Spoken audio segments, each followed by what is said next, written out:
Alright, we're gonna have oh my god, English. Okay. Scandi recon on blue. Option for leadership.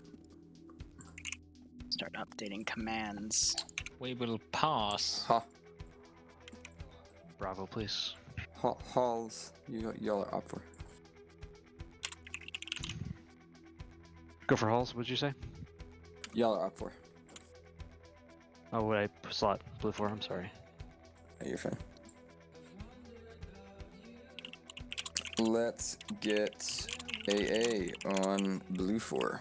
Option for leadership. We'll take. Do you want it?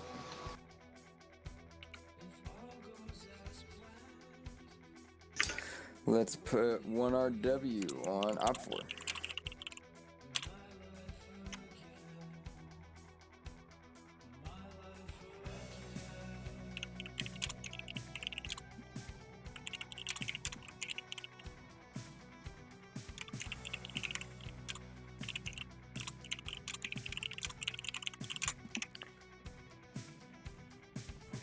Let's get TSB on op 4. Let's give him a warm welcome, shall we?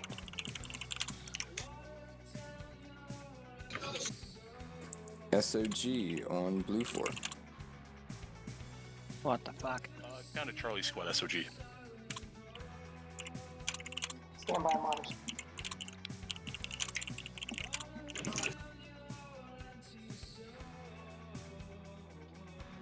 Alright. BPL on op 4.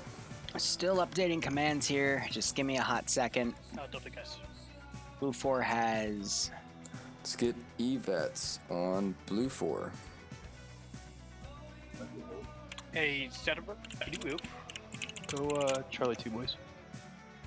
Staff back down to Charlie. Let's get the Antistasi group on op 4. Alright, there is the mission command updated. Shit. Wait, what the fuck? Go with Delta and Assassin. Let's get I gotta hope Barbarian is CSC on blue 4. working on the multi here. 242 op 4. BPO Go Bravo 2. Awful. Bourbon Warfare op 4.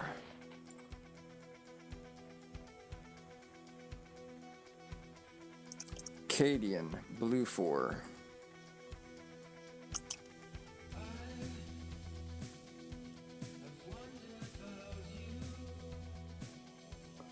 PLH blue 4.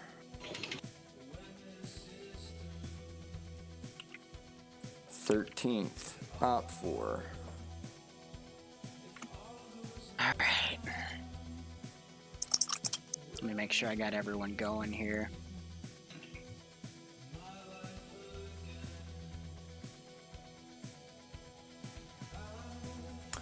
Let's see.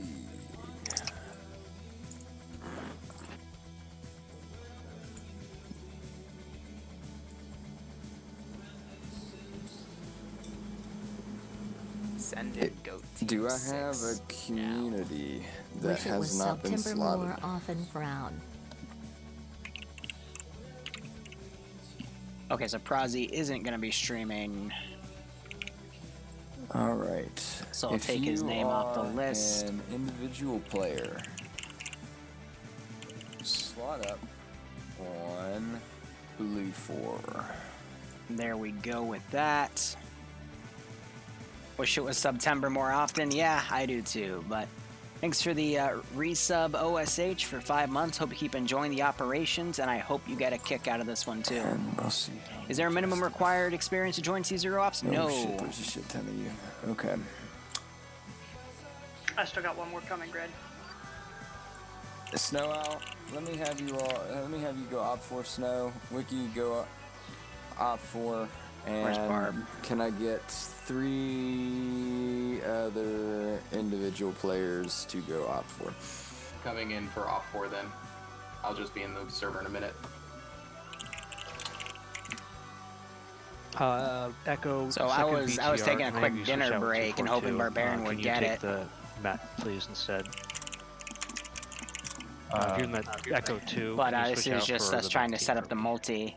Did you say you just individuals jump? Let me do a quick head count what we got. It's fine. I don't need to. This could be up to 125. How are we on server? We're on 122 on the server. Nomus, Jesus. 0, Jack Ball, 120 person PvP. That team, please, and the 242. If you guys can switch with the BTR. Thanks. Appreciate it. If someone wants to fill in that last spot for Expo 1, that's fine too. Zero still.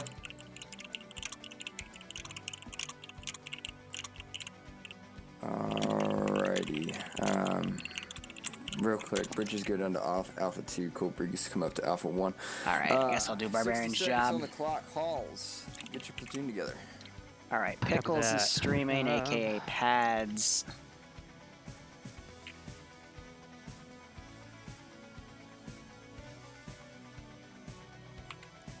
We pretty much filled every slot, so we're good to go.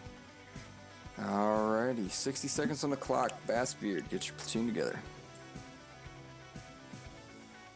Okay, if it looks pretty much good to me. Alright, that's it for Discords. Can I ask Arctic W Fox, please jump into Charlie 1 engineer slot, please? Bass, he's new, so I'm Oh, teaching okay, him. yeah, no worries, you can say that. Yeah. You know, I think I'm actually okay with this. Yeah, I do. Alright, your team's ready. Okay, so I don't have icebergs yet. I do have Nemesis. I got Outcast, Infidel. We'll get started. Flying Finn. Apologies for the shortness tonight, everybody. I am a little bit under the weather. I have so please Yanni. don't take offense I to don't it. have Blue I do Collar. appreciate you all, as usual, coming on Friday, especially seeing the numbers come out. Would like to remind everybody that rules are a thing. Rules are enforced. There are a couple of players that are unfortunately not participating with us tonight because they did not follow the rules. 5 months. So just Also do it. at Don't make us be the bad guys. We really Liru, don't I want to be the feel bad like I'm guys asking a dumb and make you question, not have a good but how time. would I But be when you don't able make to get others in not the have a good FNF time, on then you're worse Fridays? than us when we tell you not to play. We want to remind everybody to be mature. No dicking around, no going rogue, anything like that. Play within the spirit of the event. You have a chain of command, stick to it. There's no reason for you to just start running off and doing your own thing, being off platoon comms. It really turns it chaotic, especially with this amount of people. And we're watching for that stuff, and we're watching for that stuff pretty closely. So if you do it, don't think you're getting away with it, because it's pretty obvious, especially with the Blue Force tracking, and you have a multitude on staff on both sides. We just opened up a Patreon if you're on Discord. We already got a whole bunch of Patreon contributors and supporters, so thank you. It's actually a bit of a surprise to see it catch on that quickly, but those of you that are appreciative and enjoy the event that much, thank you for supporting the event. And all right, I'm good with filling up the time with filler. Who made this mission? All right, that should what's the be brief? everyone. Alright, so this is a capture the flag. Blue Force found some anomalous data in one of the wave power plants that you have to go capture the flag. Op 4 can see where the capture point is. Blue 4 cannot until the flag is taken off the flagpole. Other than that, it's pretty simple. All right, do we have any questions from our platoon leaders? Blue Force got a question about the flag. Did you say we can't? Okay, all right.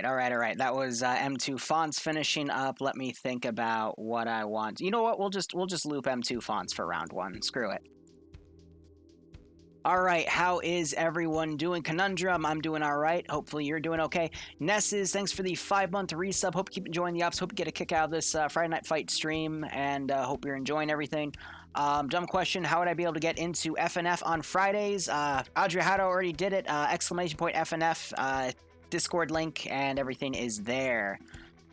So, anyway, Op 4 know where the flag is. Blue 4 do not. I don't know, that was a little weird statement there, but... Hi, Dad. There's also a lot of waterways here. Barb, can you clarify, Op 4 knows where the flag is, but Blue 4 does not? No, Op 4 is attacking, Blue 4 is defending. Blue 4 knows where their flag is. Okay, but Op 4 does not. Gotcha, okay. Op 4 does not that know makes where it more is, sense. And Blue 4 does not know where Op 4 needs to take it. I don't think Op 4 knows either. Gotcha. They're not going to get it till they pick it up, so Yeah, makes that sense. kind All right, so with that, I mean, bottom right of Altus, plenty of waterway room as well.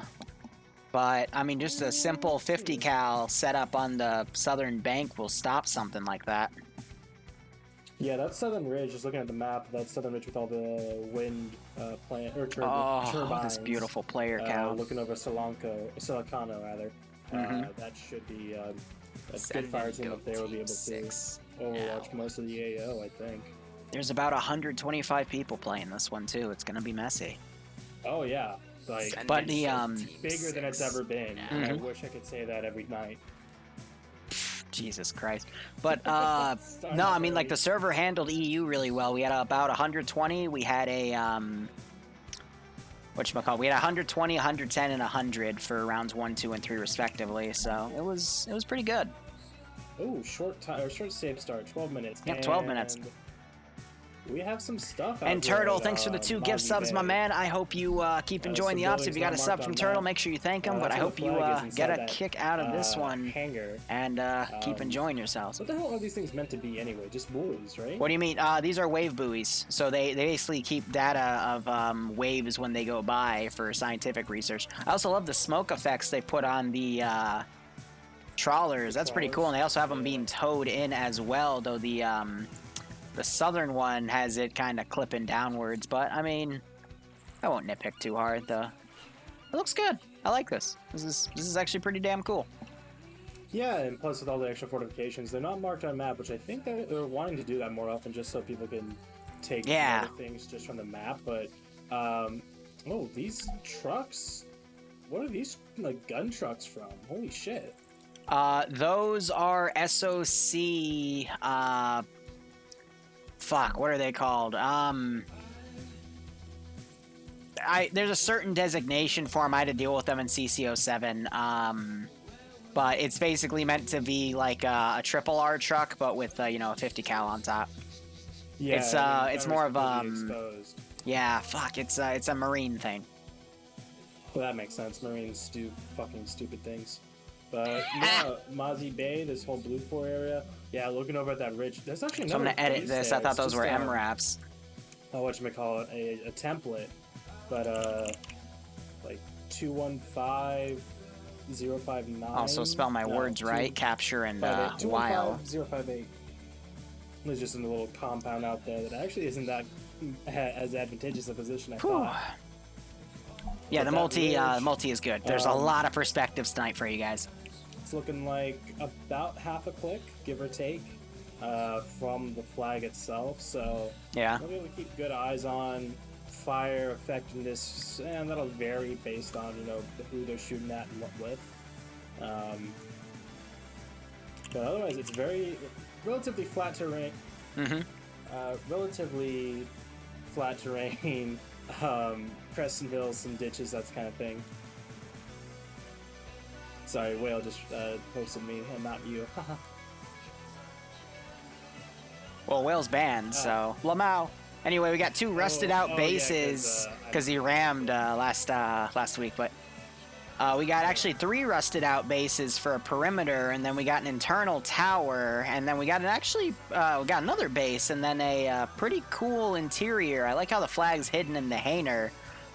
And I like the nice buoy setup they've done right here. They got all this equipment right next to the flag. I like the little attention to detail. Also, Whale was banned because sorry. Yeah, no, I like the perimeter they made. This is pretty cool. Like, I really do like the interior as a Zeus that is a sucker for things like these. But don't you dare make a joke. But Whale got banned because he intentionally tried to run someone over last week during NA, so he got a week-long ban because I don't think he knew the rule. And, again, in his shoes, I would have made the same call because you go in the zone,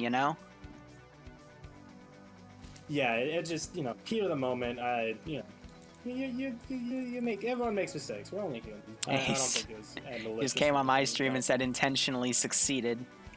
Whale, didn't you miss the person you were trying to run over? Yeah, I thought he got stuck. The Vic got stuck and then he got blown up, but... Yeah, that's what I remember as well, so I don't know about succeeding. Like, the only reason he got in trouble was because he yelled, "I'm going to ram him," and then exploded. Yeah, literally, like, I'm gonna ram him. Ay. So yeah. Let's see what all Opford has. I think So that's technically in the ground. It's cool. Yeah. So it looks like these guys are modeled after Chezdaki insurgents to a certain degree, but they've got some BTR 60s, 2 of them. Some. Those are 70s. How can you tell the difference visually? I always just call them 60s So, or 80s. no. It's actually really simple. You notice how the wheels on the sides are, like, look at the treads on the wheels first off. The second difference is the amount of ammo boxes on the side, and the third difference is I read BTR 70 during the mission brief, dumbass. I was about to say, what kind of fucking autism do you have that's so powerful? Yes, based on the tire treads, I can identify that vehicle is, and you're dead. Because that BTR already shot you and filled you full of 14.5 millimeter holes. I love it. Love you too. Whale says successful ram vehicle lasted the mission. Sure, I guess good that's enough. Success. But I mean, these guys aren't really checking D-base, they're Russian. Yeah, they have the EMR and everything, but they have Chezdaki camo vehicles. It's all right. No, that one's not. It's not Chezdaki. I don't know what camo it is though, because it's not standard Russian either. But we do see the Chezdaki red stars on these Vics, so I don't know. But that's not. So if it was Chezdaki, it would it's a different camo. I just know it's not that one, but I could be wrong. Yeah. We do have. You mentioned water access and water fighting. We do have 2 speedboat with miniguns and those. They also have the rear. Probably have the thermals disabled on the rear ones, but those can be really accurate because they also have the auto ranger and whatnot. Exactly. Took the words right out of my mouth. Half the time elapsed. I'm gonna be curious to see how Blue 4 sets up, how they try to get behind Op 4 here, or how Op 4 just tries to push in. You missed a really good round. EU number 2, it was on the pre-Kamacha, whatever the fuck, the Vietnam map. And Nemesis and Nafs got behind about 20 independent dudes and killed all of them. Nemesis unfortunately died, but Nafs cleaned it up, and that basically won it for Blue 4 in that fight. It was absolutely beautiful. Not as beautiful as what Adriado did, but close. Yeah. I mean, also, we that the best players are showing up and showing up. Definitely, but for the third round, TSB almost walked right on top of 2 dudes, and then Adriado went solid snake alert over his head with the red exclamation point and just mowed them both down with a machine gun. It was cute. Oh, by the way, Liru, remember to hit P so you can see the tracers. It's P? I thought it was FU. It's called Your Memory is Shit. And well, stop making me thumbnails that get me censored on YouTube, okay? Well, stop looking at porn on stream. Well, that's because it was Vietnam and he was, like, I literally looked right, went, oh shit, and immediately looked back, okay? It's not my fault that unsung devs are perverts. Your little twink. No, I'm not going to finish that sentence. What? You looked at it and looked away because that's all it took for you to, arrive. Just a glimpse of a woman.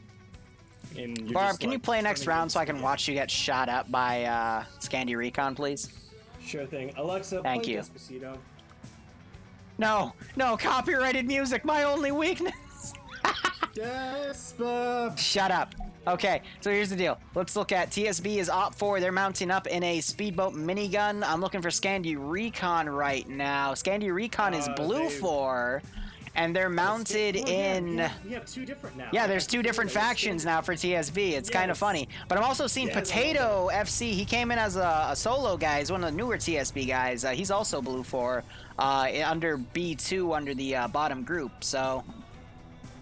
Now, for those of you just joining us, this is Friday Night Fights. Every Friday between about 3 p.m. and 7 p.m. Eastern Standard Time is the EU branch, and 8 p.m. to about 11 p.m. Usually it goes a little later, though. Eastern Standard Time is the North American branch. Each branch is 3 rounds of PvP. There's no particular order on how things go. Some rounds can have vehicles, some can be cache destruction. Everything kind of varies, but there is an overarching theme of just having fun PvPing with each other. There's at least about a dozen different communities that take part of this, that bring in numbers and can get factored into any different teams, but there's also a bunch of people that play solo. So with all that, is really just really quick. I adore FNF because it's one of the very, very few communities or events, whatever, that does PvP and pure is able PvP, to, pure PvP, and people don't get salty too much. Yep. You see it because now and then, especially with like the rules, but like everyone was salty after Audrey Hotto's stomp. That was great, but that as well. But that was an exception to the rule. They really streamlined this out, and yeah, anyone can play. You don't have to be part of a team, clan, unit, whatever the fuck you want to call it. I'll explain why the VOD was gone in a second. It's really great. All right, so people in chat are asking me what happened to the VOD for EU. It's not uploaded. Actually, no, it's uploaded on Liru Shenanigans. It's still processing right now. Not Shenanigans, Jesus, my VODs channel on YouTube. The reason we don't keep the VODs on Twitch is because last year I was banned for the month of August because someone wrote a false report and it was on a VOD. For someone saying the word that rhymes with French bread, baguette, and that got me banned for a month. So now I can't take any chances. So we just delete the VODs on the spot because if I get banned again, Twitch has told me it's going to be permanent. So I have to kind of pull my own security because unfortunately there's people out there that are trying to get me shut down. So can't really do anything about that. So again, I apologize to people that want to watch the VOD back immediately, but I have to keep myself safe because if I go down, then a lot of things go down, and that will be unfortunate. But anyway, I'm not stepping up to take your place. Yeah, please don't. It's fine. You don't have to tell me twice. So a quick note about Blue 4 equipment. Blue 4 appear to be equipped with scars for most riflemen, as well as M4 Block 2s with M2 3s for grenadiers and team leads. But I'm also seeing SU 230 sites, as well as I want to say I saw an NGO site, but I can't find it now. No, I'm seeing some of the Blue 4 guys getting ACOGs and stuff. Yeah, these are very long-range sites. So we see Charlie team for Blue 4 setting up on that ridge. Platoon has them. Foot walking northwestward now, but they're going to have not only the weaponry, but also the optics for these longer range engagements. Matt team has a Carl Gustav, the RHS Carl Gustav, and not the Javelin. Top 4 has the RPG 32. We've been seeing a lot more of that recently too. Now, I do want to also point this out. There are people on Op4 that also have some PGO sites for AKs. So we're going to see a bit of a longer range engagement battle here because normally they're only allowed to take 1x magnification scopes on either side. So, basically red dots or holographic sights and whatnot. But in this case, we're seeing a more long-range scope approach come down. I think that's quite interesting, especially in this open fields here. It's going to be really beneficial to have those scopes. But it's also interesting to see that a lot of Blue 4 guys are being equipped with 7.62 weaponry instead of 5.56. Usually when they get the scars, it's 20-round 7.62. Still, the AK, in my opinion, is a bit better because it has those extra 10 bullets in the magazine. But yeah, every time I'm looking at the Scar guys, I'm seeing not ERCOs, the ARCO vanilla scopes that can have a little bit better magnification. So interesting choices here today for the mission developer to allow these types of scopes. So we're probably going to see some more longer range engagements here. And right off the get-go, I am seeing some Op4 boats come down. We see some a big convoy of trucks, 2 guys that are AFK for Op4. That's unfortunate. And Blue 4 sent a big team up to Ferris to camp the northern side. Quick note, looks like a bunch of TSB members as well as another squad, or maybe that's just one squad and TSB is just one of the teams, but I see Outcast and Hunter in those 2 boats, so... with those 2 in those boats, both of those boats are destined to die before they reach land. Oh, funny. Actually, Blue 4 has already had a casualty. Arctic Fox fell out of a guard tower. He is back awake, though, but he was unconscious for a little bit. Got to make sure you don't sprint up staircases here, because otherwise, you can accidentally armor yourself, fly out of the building, and hurt yourself here. Now, again, for those of you that are new, I'm going to quickly go over the number scheme here, because you see all these numbers and letters going over names and whatnot. So, first and foremost, you have Platoon HQ. For Blue 4, that's in this battle tower right here. When you scroll in closer, it goes through individual names, but from a distance, Platoon HQ would be the platoon commander, his 2IC/first sergeant, the platoon medic, and the marksman, who usually is the only one that gets a 7.62 rifle with a powerful scope. It's almost always a medium optic scope from vanilla. Then you have A, B, or C. Those represent Alpha, Bravo, or Charlie squad lead.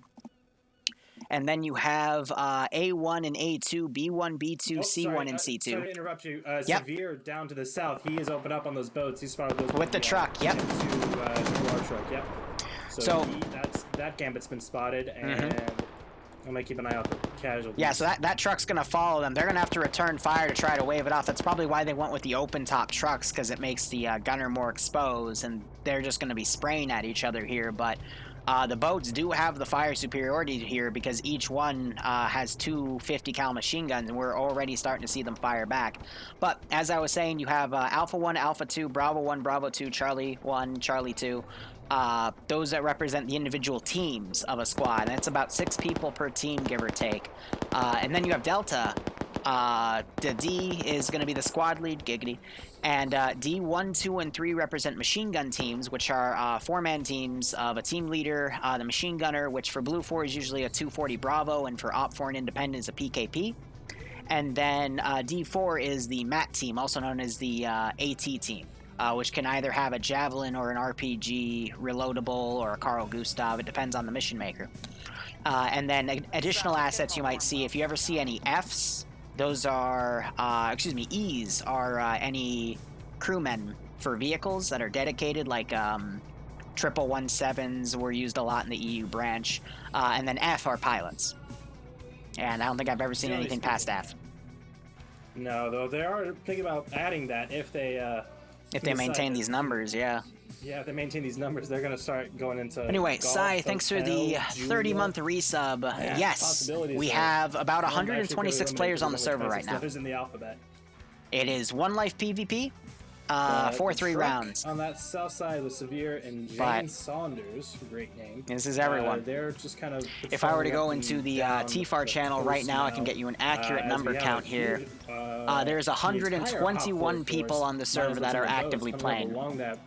Plus Barb and myself, it would be 123, but we're spectating, so we're not in the TFAR channel. Of that tall ridge that Blue 4's Charlie squad has set up on. T5 Bay morphing through some foliage as they are schlepping 15 people in that BTR, but yep. This plan could work. The big issue that I see is the fact they have to go up and down all these hills. However, if they're able to find or spot out Blue 4's defenses, they can take cover, in one of the low grounds, work their way up to the ridge, and work over from there. And then they would have the high ground. So the BTR crews, for example, that's E. And then if we have pilots, you would see it as F. So that'd be an interesting take. We'll see if they actually end up doing that. But right now... I mean, so Op 4 is dismounting early because of that 50 cal, but the 2 boats, they did camp the corner on the bottom of the map. Now they're starting to come around again. Blue 4 again being super cautious. I think some of Blue 4 has spotted the major Op 4 groups coming up. If you look at Bates, Wash, and Sea Sands that are part of Charlie 2. So I think they're going to start trying to set up a line here to engage. But what I'm more curious about is when Blue 4 figures out that Op 4 only has 1 single large force and 2 boats going down, will the group at Ferris come around and try to hit that Op 4 force in the rear to open up another avenue of fire? Because every time we've seen that, at least today for the EU matches, it's worked out really, really well for the attacking team. But now we're actually seeing Op 4 branch out. Some guys are heading east, some are heading north, but go ahead. Well, I was going to say, based on the fact that Blue 4 has a good 20 to 24 people, if I had to guess, in and around the objective marker, I'd be willing to bet that that secondary force to the north that Ferres would push around south and try to get behind, and they've been spotted. Yep, truck started opening fire first. It was trying to engage that BTR 70. That 70 is crewed by Bay. It's going to start firing back. The 50 cal can penetrate that 70 to engage it, but that truck, it's very exposed, and it's already taking fire. They've been pulled back. So, yeah. So, by the way, quickly on the tracers, red means that the bullet's going on the full muzzle velocity. Green means it's starting to lose velocity, and then blue means it's lost a significant amount of velocity. So, if you get hit in the chest rig from a blue round, you're only going to get a bruise or maybe a minor wound. Whereas if you get hit by a red round, it's going to be like a large velocity wound or something. So, it just affects the, just shows you the muzzle velocity of the rounds, and then usually, blue rounds that go out are, what? Did you just see someone get headshot or something? Yeah, the person next to Wash, they took a round to the face. Ooh, yeah. Like, they were dead instantly. See, prone's nice because it lowers your target file. Poor Wash trying to bandage him, but it also puts your face first. So if you get hit, it's probably going to be on the face, and that's going to be an insta-kill. So I think Wash is realizing his buddy's down. He's going to roll down there, but just a lot of machine gun fire coming out from Op4 here, and they have drawn first blood. Great firing line. Just as far as volume of fire, we see those PKMs just lighting up, as well as the PKT and the KPVT 14.5 mil on that BTR, as I'm pretty sure they just killed Severe. Yep, the truck, both guys have just gone down. Also, they were, it's not just that one Blue 4 guy, there's a second one that also died. So Blue 4 already at 4 KIA, while Op 4 hasn't gotten, I don't think anyone's even been shot yet. I know the BTR got hit by a few rounds, but see the bullet impacts right there. It was Charlie squad lead, so that's a bit of a command conundrum right there, yeah. But we've seen teams operate without squad leads before, though, so it shouldn't be that bad. But yeah, I mean, engine on one of these trucks is smoking, so we've seen teams operate without the squad lead, is what I was trying to say. But that's about, what would you say that is, Liru? About 800 meters from the BTR and the enemy infantry to Severe's truck. Something about, yeah, about 700, 750, I would say, based off of the map. So I'd say a good shot, but they fired about 1,000 rounds, so they were bound to hit something eventually. I can see why you say, yeah, it's somewhere between 725 and 775. But yeah, no, I mean, just blind suppression with 14.5 millimeter, because you got to remember, BTRs, they're not firing 12.7 or 50 cal, which are very similar rounds. They're firing 14.5, which is a lot bigger. It's going to do a lot more damage, and honestly, one or two of those to your torso, you're either going down or you're dying. That's it for you. Oh yeah, it is very much an anti-material. But anyway, Tin, thank you for the 27-month resub. Barbary said hi back. Thanks for playing Among Us and showing me that game. I'd love to revitalize TSB Game Night, but hope you keep enjoying the ops, and I hope you get a little kick out of the stream. We see Iceberg's team with Hunter, DaVinci, Galil, Jason Gray, and Slushy. TSB showing up. They made landfall down on the Cape itself, and we'll see where they progress on foot. I wonder if they're going to use those boats as like supporting fire as the infantry moves up. That'd be great to see. I do agree. I will also point out that those boats are fully crewed, and they also have one additional guy in each of the passenger slots. I don't know why, but lead boat is starting to take engagement from something. I think that's some sort of M249 based off of the fire. They also have a 50 cal up there that's firing, but that's a lot of rounds. Yeah, they have a 50 cal. Scar, that's a 240. Both of those are 240s and then a 50 cal. Yep, so you can tell the 50 cal, the rounds are just starting to lose muzzle velocity as they get to the boat. So I don't think Op4 is doing that on purpose, but that's a really good way for them to keep their distance and not get shot. But talk about social distancing. Yeah, right. But between the boat and the boat's maneuverability and the fact that the boat's two gunners have to fire at a big static target while they're riding the waves, I don't think either of them are going to get an accurate hit on each other and instead just go for pure harassment. But that's not necessarily a bad thing, because the more eyes they can take away from the front line, when I say this, I mean the boat taking Blue Four's forces to stare at the sea instead of the ground, the more opportunity Op4 has to maneuver on a position. Because I've seen time and time again in Friday Night Fights where it just takes one guy with an asset to pull everyone to look in their direction, and then the entire Op4 force will come up in a different way and will completely catch the defending team off guard. That's probably not going to be the case here because Op4 is really well out of position, but we do see the Delta teams and a Bravo team moving out in vehicles, and they might try to get a quick reposition here. But Charlie, squad lead, is pushing up with the other M2 Vic. They could potentially catch the BTR and these Vics out of position and get quite a few kills here. Yeah, Bravo and Charlie for Blue 4. BTR is a big target because it's filled with dudes. People in the BTR, as well as another dozen in the trucks, as well as a UAZ, which I'm pretty sure is Sholand. No, it's Hal. Staff Sergeant Halls is the platoon leader. I don't know where he's at, but they're setting up here. This M2 truck. This is going to be close. He's seeing them. Oh, no, they don't. Wow.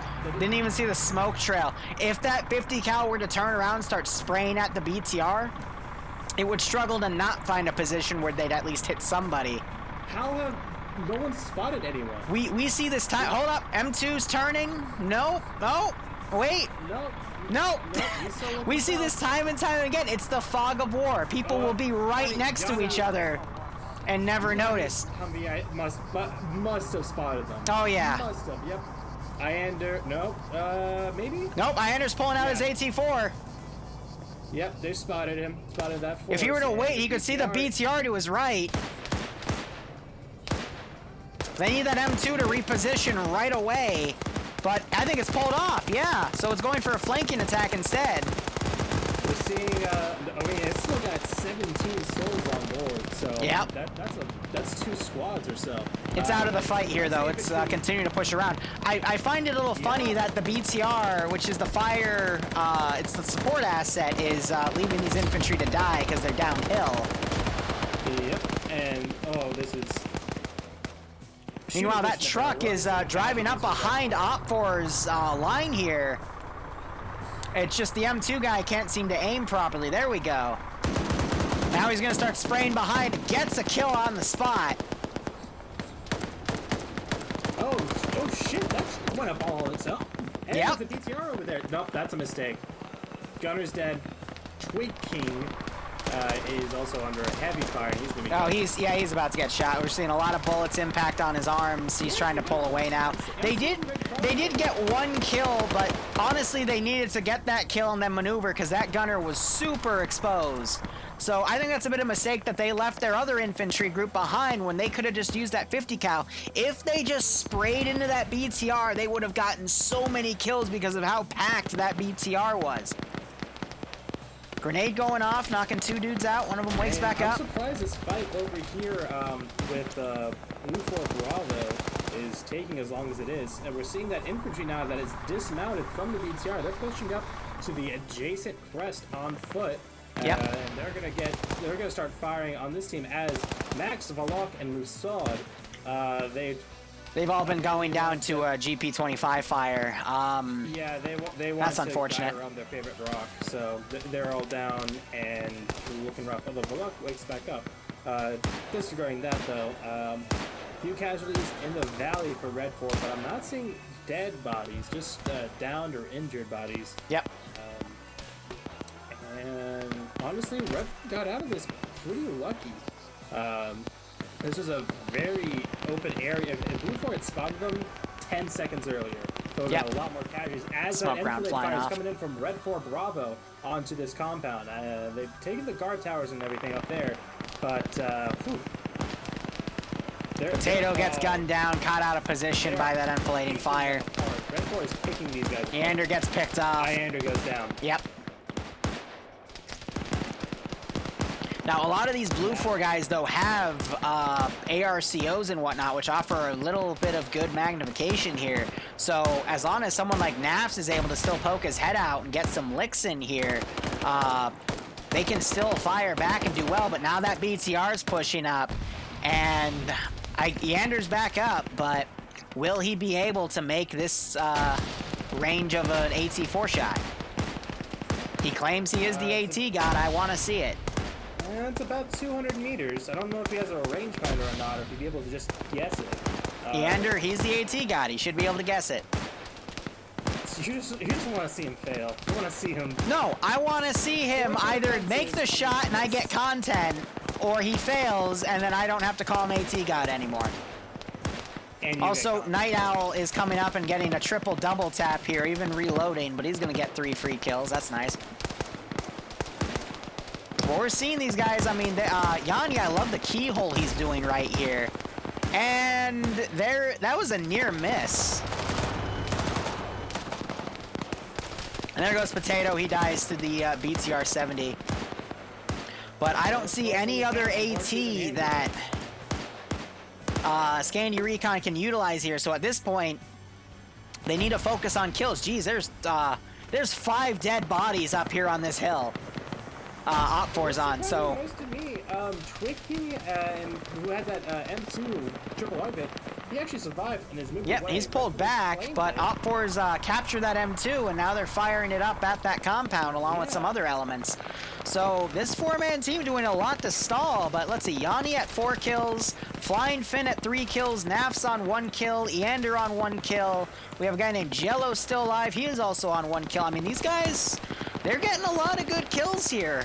Because, again, you don't want to play this to, be the one badass to kill everyone. You just want to make sure that you have a positive KD to contribute to your team. And since Op4 had the numbers advantage, this is really good on Scandi Recon here to even those numbers out. Even then, they're still able to look around and try to find some firing solutions. We've got Nafs now firing at the Southern group and making a few shots here, so that's good to see. But another thing that this is doing is this is costing Op4 time.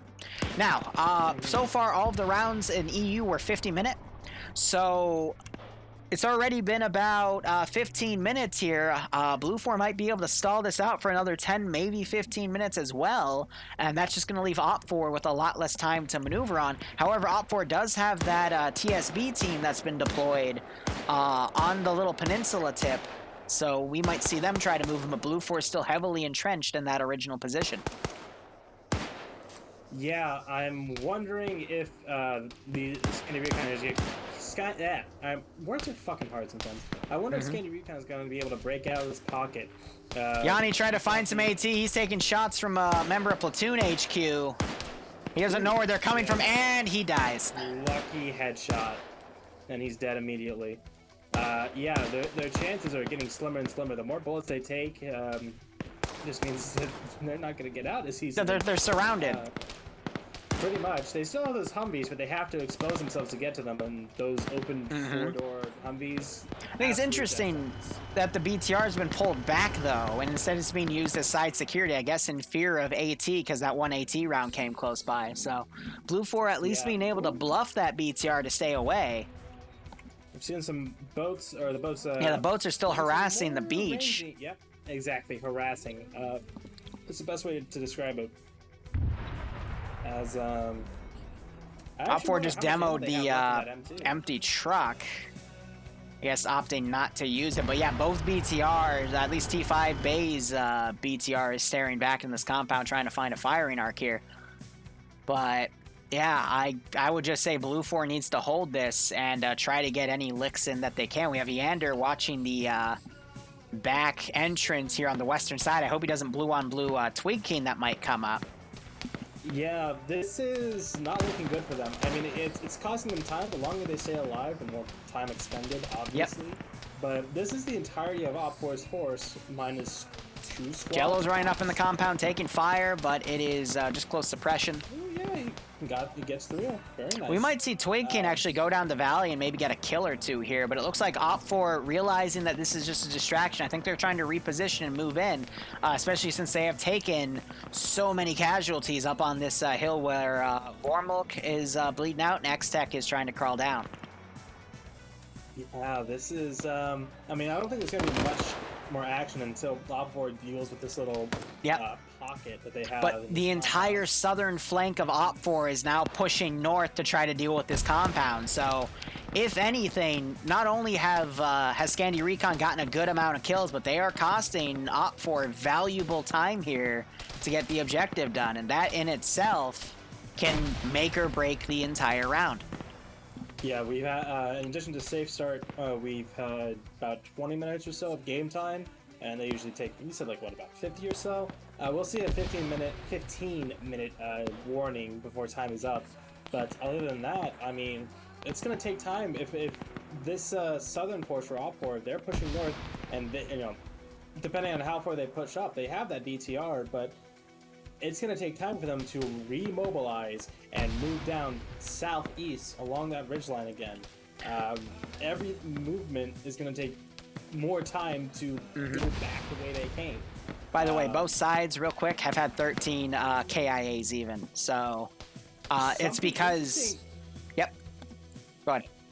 Red 4 to the north of that compound, they've pulled back and consolidated. They're mounting up. They're saying, fuck these guys. We're wasting time. They recognized this gambit. And another 15 minutes, so 15 minutes till a 15-minute warning, and then 30 minutes total. So about 30 minutes unless it's a longer round. Southern forces, actually, they're pushing in now to take the kill as Platoon, Delta, Echo, all these guys are, I guess, going to be moving on without them, which I think is the right thing for them to do at this point. I agree, but that reduced number, because again, you don't want to spread your guys too thin here. If the northern group goes and engages the blue 4 positions, blue 4 is going to have the numbers advantage here. Op 4, especially after that big beating, they need to consolidate their forces. They need to ready the TSB guys to get sent.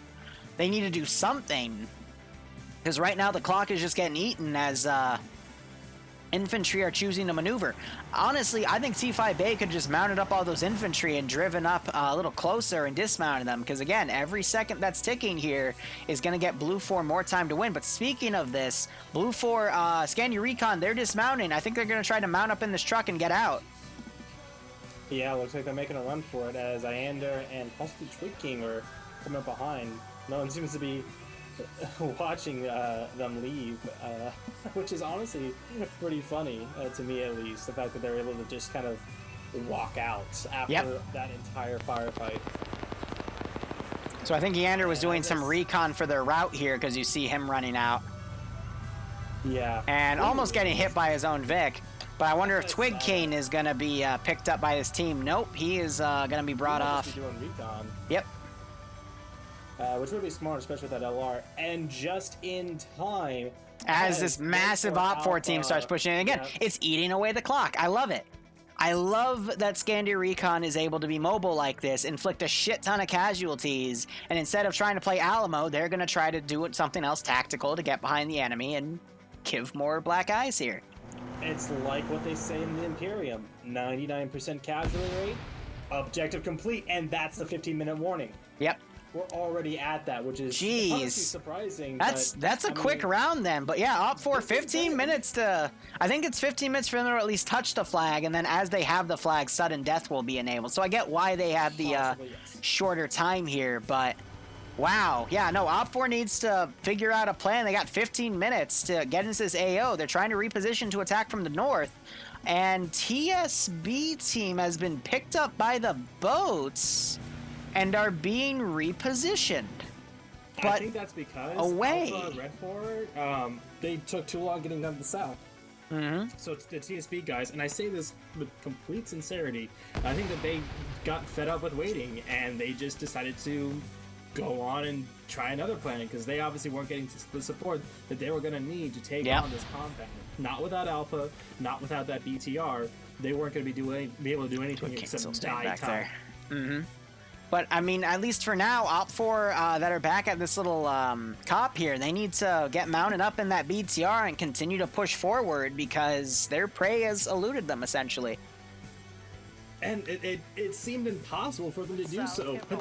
They made it, yeah. Perfect opportunity. Oh my god, hold up. So the MAT team gunner is Jedi. Jedi is in the northernmost tower of the perimeter. Look where the vehicles are pushing. Yep, I'm looking from his perspective. He sees that Delta 2 truck. He's looking right at it. But he doesn't have the accurate range, I don't think. I would not make that shot. Although now it's him still, so. But he's privy to that information as they're dismounting and... Oh, he actually took a shot. Beautiful hit! I think it was actually just short. No, it looked like it hit at first, but yeah, that was just short. That's forcing these guys to pop smoke and pull away. There it is! Striker Boa going down. Beautiful. He'll probably wake back up from that, but I mean, again, I said this in EU, I'll say it in NA. There are some really good AT players in Friday Night Fights, and you'll see them on both sides. Again, do you remember like 4 or 5 weeks ago? Yeah.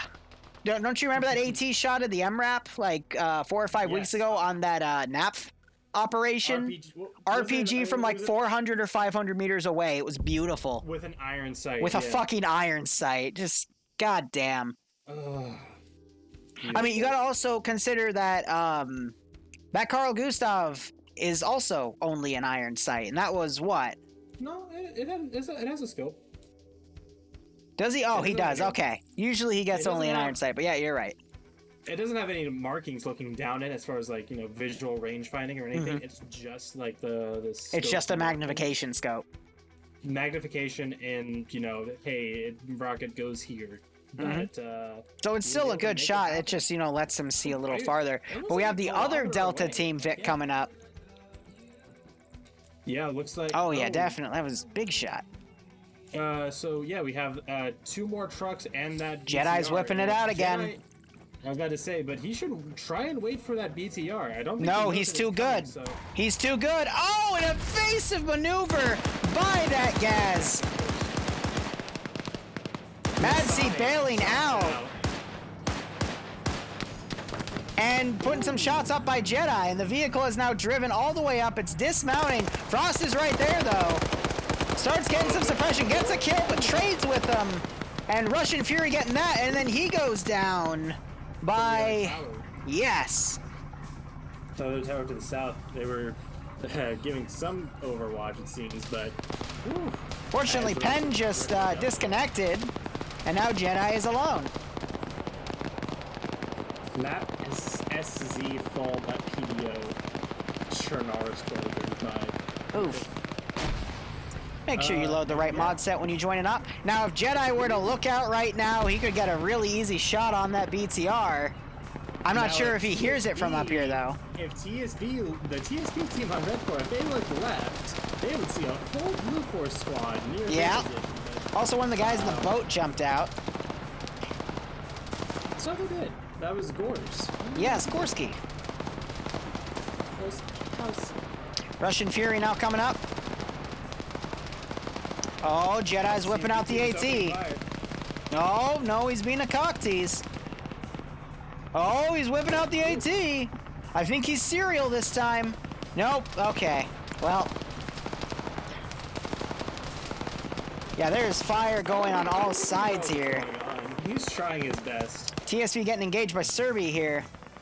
Oh, rocket goes up, actually hits Jedi. Jedi is down. Wow. He took shrapnel from some kind of rocket, and beautiful. As Russian Fury is pushing up to the roof now, and should be able to get that execution. As Russian almost gets friendly fired. There is fire going everywhere. There is contact everywhere, and Scandi Recon is now driving back into the AO here. TSB, meanwhile, are dealing with some Blue 4 guys that started engaging them just to their left and are trying to deal with that accordingly. What? Bridges was in one of the armored M2s. It broke, and the way he was aiming, it ejected him out of the building. Amazing. AT just came out, hit the BTR 70. I'm not seeing any cook-off, though, but it looks like the gun might be disabled. Surprised how many rockets have hit this tower and it's still standing. Looks a little bit worse for wear. Hold up, TSB has a guy running up on them. A-Wash, Galil goes down. DeVincer gets the kill. All right, that was lucky. Wash missed all those easy headshots. Iceberg going down. Hunter getting shoot up. That's because they started engaging a guy with a 249, unfortunately. Fun guy. And also Sam. What a name. Handwich. That is beautiful. Meanwhile, there's a blue 4 position getting overrun. Oh, Big Boss is on Op 4 too. Probably playing as a solo guy. And Marco comes down and knocks out Chunkley and gets the double tap. So 8 minutes remaining. Blue 4's line is starting to fall apart here. To a degree, but with how fragmented Op 4's assault has been, I mean, look at this compound by the BTR. I see Rust and Davis down. BTR is not crewed. There's a guy Montgomery's up. He could get a few licks in. And I don't know why they all none of them decided to do this. This is not the compound. I guess they don't really know which compound it is, but they should be able to tell based on the number of blue 4 are guarding an area. I think that's a misstep on their part too. Montgomery not getting those hits completely, or do this kind of assault. I mean, and then the northern attack, they're trying something. They're consolidating in this tower. And, wow. Waiting for some kind of. I think that was by Op 4 over here, but hot they need to start moving. The PTR started to open fire, but it's opening fire on friendly forces. Yep. Again. Yeah, Red 4 has been... Oh, another Op 4 guy down. The Fog of War, disclaimer, of course, not everything is as clear as we see it, but at the same time, G-Leg's the marksman right here. It's surprising. It's always surprising. Stray Dog, who has an LR. It's a good surprise. Sometimes it's not a good surprise. This is one of those not so good surprises. Scania Recon's dismounted. They're coming in, already scoring a lot of kills. Over to the southwest in this open compound. As well as a few Red 4 bodies. I think Blue 4 is too stretched out right now. However, we do have Scania Recon coming on the rear of the southern push. Yep. Blue 4 and Op 4 are pretty even on the ridge line right now. It's just going to solo guys right here. Fun guy about to knock Hunter out. Yep. That was rough. I'm sure CSB has been pretty much wiped. He's going to come machine any time now and Strathenberger and Snow are the last two remaining Op 4 up here on this ridge. Is Fun Guy and Sam Handwich. There's a BTR blindly driving into the objective. I think the gunner's dead. There's also a guy dead on top of it. But it'll probably get AT4. My biggest concern, though, for Blue 4 is this massive northern push starting to come in. And Blue 4 does not have a lot defending. Dooley gets out of the BTR. He might try to solo take this objective, thinking that the flag is in the Hainer, and he'd be right. I think I'm surprised he hasn't been spotted out, especially with all those guys up. Well, the fortification tower, they're staying low because the boats have been constantly spraying that position, but unfortunately, Germania decides to end Dooley. Yeah. He did not have his gun up, and he got caught out with his pants down, in a manner of speaking. So we saw Scania Recon trickling in. They're going to go for the southern Op 4 position. There's a lot of dudes here, but that is just a distraction as Op 4 tries to get their northern group in. And this isn't just Dooley. This is a lot of dudes. I also see T4 Urban there, another really good player. And, I mean, just a lot of guys. I cannot stress this enough. This is, I think, going to easily overwhelm that one Blue 4 position. As long as they... We have Black and Bridges up here on their flank. If Maskell and the rest of these guys don't really spot them out, I mean, this is a very good ambush surprise position for them relative to this infantry push from Op 4. And if that BTR can suppress the other battle tower near the crane, as Gores is pulling up in the boat, they beached it, and Standers gets out, and is no longer... Oh, Gores is still in the gun. The rear turret is firing? What? Get him, rear turret! I think Standers is in that, but Standers is out. Oh, no, Standers is just crashing. That's what's happening. I'm so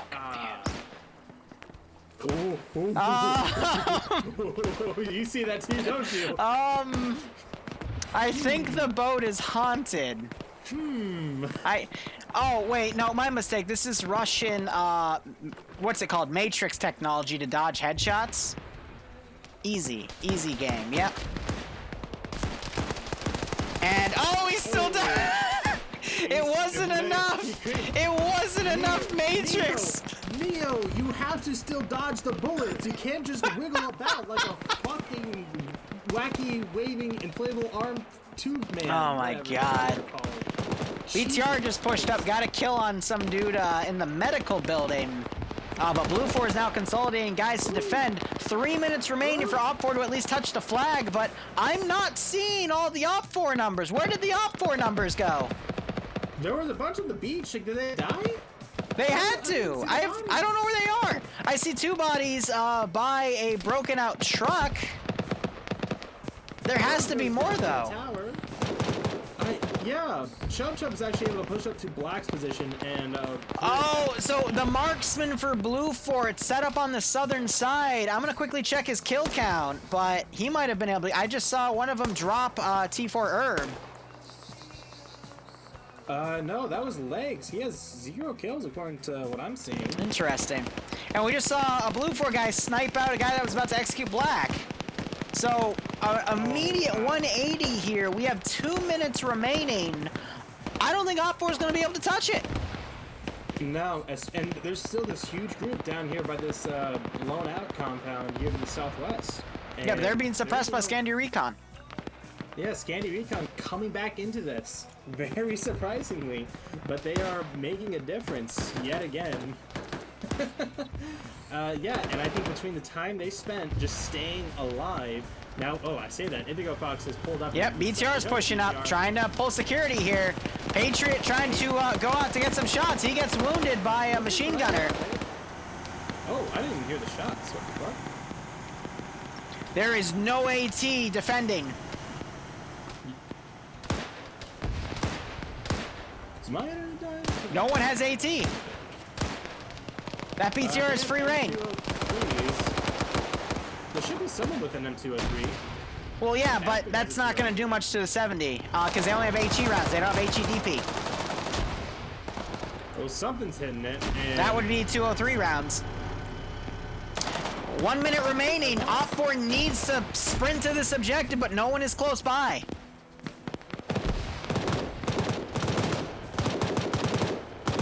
That BTR will be able to get a few more kills, but it's not going to be enough. Nerisk is trying to pop the tire to this 240, and the marksman is taking shots at it as well. Yeah. It's actually looking like it's taking some damage. I want to say. Oh god, a lot of Scandi Recon just died. I don't know how, but they're dead. Oh. Yeah, Finn is still 20 seconds. Yellow, but, nah. That's GG. No one's even close. Yep. So again, I have to give it credit to Scandi Recon for stalling the entire Op 4 force. Absolutely. It was not their plan, but they rolled with it. They were able to, whatchamacallit. There it is. To stay alive and, fuck, why can't I think of the word? Distract. So they're just distracting the majority of all of the Op 4 forces, actually, and then when most of them pulled out to the north, the south side lagged behind, and that gave them an opportunity to escape. It's funny though, because Op 4 started with the advantage of getting a lot of free Blue 4 kills for nothing, and it just took one Scandi boy team to make all that go away. Arcor getting up! Hold up! Arcor might sneak in! The round is not over yet! No, it's over. They're just letting them play it out and shoot their guns, because Arcor pulls out his pistol. Gets the kill! He's getting shot in the back and he goes down. That's all they need to do. They just needed 2 guys to get in here and they could have capped the flag. It says overtime. Excuse me? Hello? It's over. It's over. Overtime. What? There it is. GG Blue 4 win. And there we go. I think Arcor just wanted to get his last lick in because he's the guy that, officially runs things. I wouldn't be surprised. Good round overall. Good round, definitely. Really big balance of power shifts there. I thought it was quite interesting. Anyway, round 2 will begin momentarily. I am going to go up to the main channel, make sure we are keeping that minimum. You want up the tire. Oh, really? I think it's tinfoil is the more accurate answer. It's smarter to take the tire off. Okay, question. Can anyone hear Shapur! me? Shapur! Jesus Christ. Yes. Anybody else with sounds? My audio just Yeah, you guys completely did cut out fucking halfway through the fantastic round up and on the nobody hill. could hear me. I tried to fucking loop down the Lurch. Lurch is fucking dead.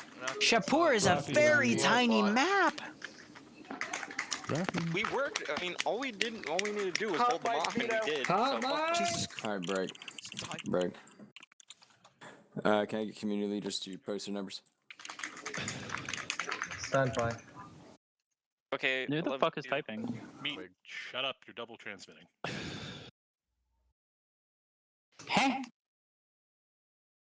Please don't do that.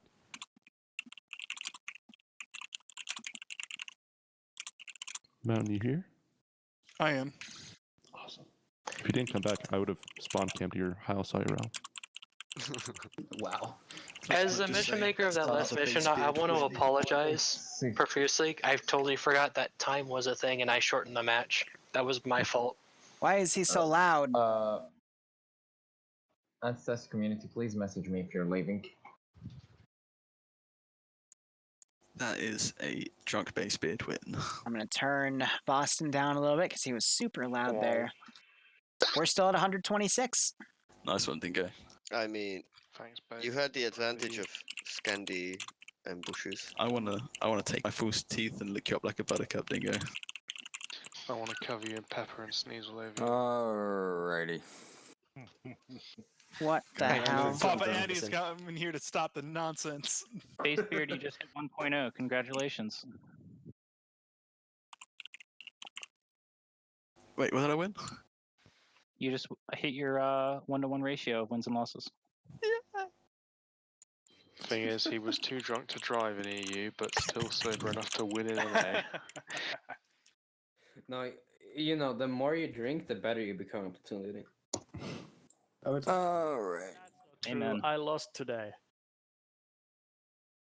Alright. Let's break. Let's get the second on Blue 4. Let's get the 29th on Blue 4. Let's get 15th on Op 4.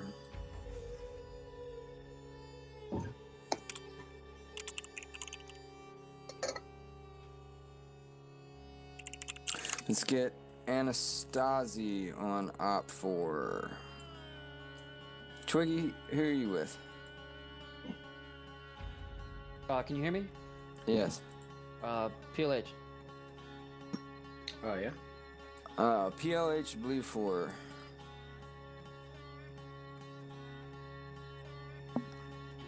Oh, so this is going to be a standard PLH, fight no here. option. No vehicles, no Let's transport. Shapur's a very Standing small map. Recon on Op 4. Option for leadership. You said something about PLH. Yeah, PLH on Blue 4. Twiggy has option for leadership. Scandi Recon on Op 4. We will pass the leadership part. CSC on Op 4. Option for leadership. Defer.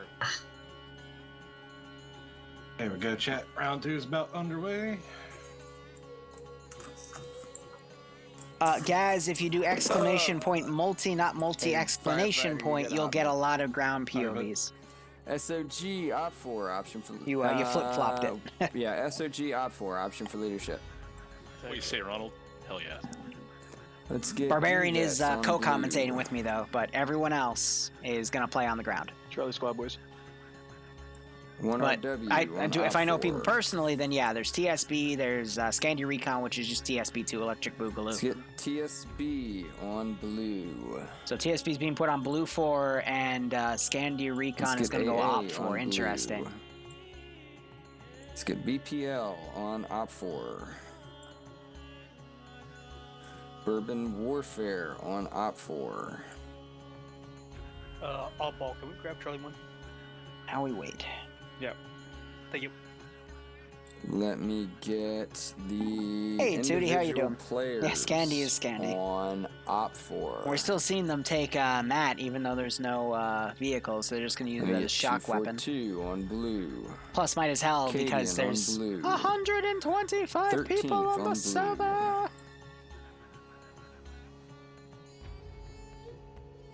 Is there a community that has not been slotted? So Twig Keen's going to be blue 4 platoon lead. Lusod is going to be his marksman. All right. Severe Any Op players 4 that are platoon not lead. He loves playing currently that slot. And then slotted, Patriot there's a shit Oz ton of you. marksman. Go blue 4.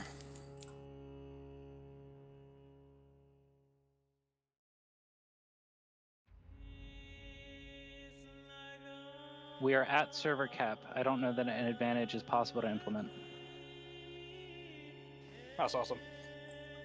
There's still a bunch that aren't slotted up. If you're not slotted up, you need to slot up. Op4, blue 4, sorry. Blue 4, night out. So we're at the new server cap at 127. Server cap. Excuse me. Again. We just expanded this too, yeah? Yep. Another one. Yep. That's a hard demand. Shouldn't blue 4 have advantage to 125 attack? plus person I'm PvP. working on it. So let's see. Anderson, you getting off for the night? Saying you need it. No, not yet. We have 2 slots left on blue 4. Yeah, 2 guys still haven't slotted. Nobody wants those ammo bearers, apparently. I love ammo bearing. Oh, I didn't slot up. I'll bear your ammo. Like Delta 1 and Delta 3. Want to carry your burdens. We need to free up a spot for Poe. Ah, right. like I can. And for me. What team's he on?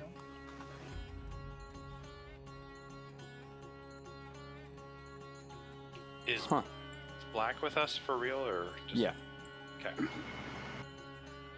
And blue 4 is completely filled. This is wild. I've never seen this before.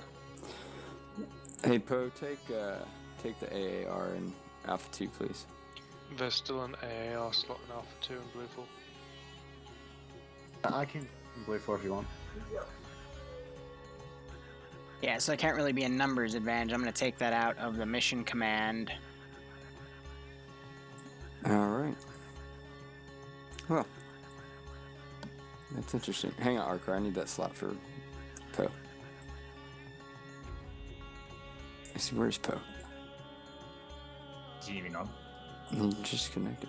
Alright, got the spectator slot. And now we're just waiting for the round to go by. Question, anyone leading Charlie? The max server can take is 127. Could it go higher in theory? Yes, I believe it's a 135 slot server, but they're still experimenting because this is a brand new server for them. But it came recommended from Bohemia itself, so just to show you the validity of FNF. Apparently, so one of the guys we have streaming Firefighter, he has a Bohemia dev that watches him religiously. So it was that Bohemia dev that then recommended the better server. Sphere, 60 seconds on the clock, get your platoon together. Okay, let me take a look.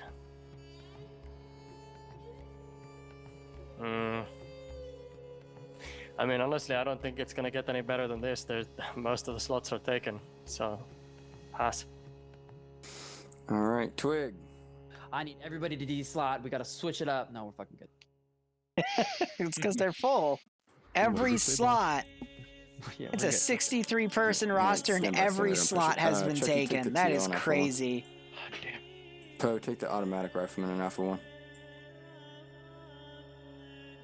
When you get in. Alright.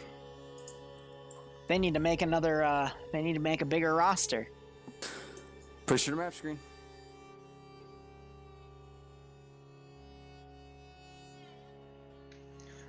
Question, Anderson, are we at server cap or are we just at slot cap? We're at slot cap. Okay. Yeah, because server cap itself is like 135, but Next time, 13th, will the single person here will go to spectator. Give up a slot. I can always give up a slot too if you need. Yeah, all right. So this is funny because I'm using Shapur tomorrow for the 700th. So Blue 4 is going to spawn on the airfield, and Op 4 is defending 2 ammo caches in these 2 zones. So basically at these 2 oil facilities here. I'm going to go ahead and drop down to casting couch because that's how the operation is going to go. Barbarian will be joining me shortly. What's interesting to note, though, is there's a little bit of hills on the side here, but these are pretty big kill zones. Hey. So, Shapur. Yeah. I'm using this map tomorrow for an op, but... I was about to say, weren't you just building something on here? Yep, it's for 40k, but Blue 4... They're gonna have to basically garrison the military base, use that to stage, and then try to get in the southern facilities to then get to the northern ones, because going around the sides, there's no cover for that. Also, you're not getting the not connected to TFAR channel on the bottom right? You know the fix for that? There's a fix for that? Yes. I did not know there was a fix for that. Okay, let me walk you through it. If you hit escape, go to configure. This is with TFAR Beta's latest update 2 weeks ago. But go to configure, you go to add-on options, you go to make sure you set the client, go to TFAR global settings, and then the top message that says hide not connected message, check that off and hit OK, and then hit OK until you fully back out to save the setting. And then that's good. I found it while I was looking through settings. It takes a few seconds. It'll disappear. As you said that, it went away. Beautiful. But I had to beg Indigo Fox to actually I think it was Dingo. I had to beg him to put that to client side so we get the option to turn it off. So you fucking that's what? I wish I had, no, just like I told this to you last week. No, you did not. Yes, I did. Yes, I did. I know I told you. What I mean by my outburst was, holy shit, that's fucking cool. Yeah, so we don't have to deal with that anymore. Exactly, and it makes the footage look a lot better. Speaking of which, I'm ready for my first intermission. Oh, God. Yes. All right, so let me just... time limits are on the map right here. Yes, you can. Of course you can hear me. What are you doing, Barbarian? Let's see. Let me switch over to full screen webcam. Cool. And my webcam is oh, there it is. Yay! Okay. Let me just get this professional studio lighting going. Oh, yes. Yes. So. My chat's asking if you're drinking again. Yeah, boy! No. I don't want to deal with your drunk ass again, please. It's a tasting. It's not a drink. Why? Why do you keep doing tastings during intermissions? Because it's interesting. This is culture. This right here, this is culture. This is cultural because this is the Totori Japanese whiskey. Now, Japanese whiskey generally is derived very much from Irish whiskey. He's tasting whiskey. Well, you learn from the best, kind of deal, which is why some of you may have noticed I am wearing me little Armalite patch here on my forehead for some Irish luck. So, this is the Totori. The name of the newest distillery, Kurayoshi Distillery, a new wind of whiskey. You're butchering the accent. No, because I'm just not doing a 1950s Chinatown accent, so fuck you, you're racist, not me. Anyway. What? Oh, Jesus Christ, what the So basically Blue 4 should come up here and then go from here. Because Op 4 can lock down these areas. But there is some roaming hills Blue 4 can use to get close, but... This shit look nice. It's tough. Ex-bourbon barrel. He's talking out of his butt. Very nice. Using a small new oak barrel, sweet and gorgeous scent, reminiscent of T4 Burb has his guys lined up. Spicy and refreshing taste was finished on a mild and refreshing taste of nature's spring water. Matsui Whiskey Totori Bourbon Barrel Fish. Very nice. So let me just yeah, there we go. Oh wait, no, that's a wax. Do you know how to open a bottle, Barbarian? Apparently not. Yeah, think that's after what I was worried sucking about. on one for so many years. What does that even mean? It means I am a professional alcoholic, not to be confused with frights such as yourself. So, I've spent enough time. How much time do we have left, actually? 2 minutes. We have like 10 minutes. Yeah, nice try, dickhead. Anyway.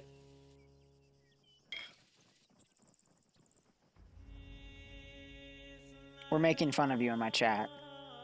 When do you not? Fair point. Smells nice. Smells of that vanilla and almost a little fruit. Yeah, Oh, thank God you smell can the smell. I can't have you take any more sick days for Corona, by the way. So I'm glad your sense of smell is working, because that's a symptom.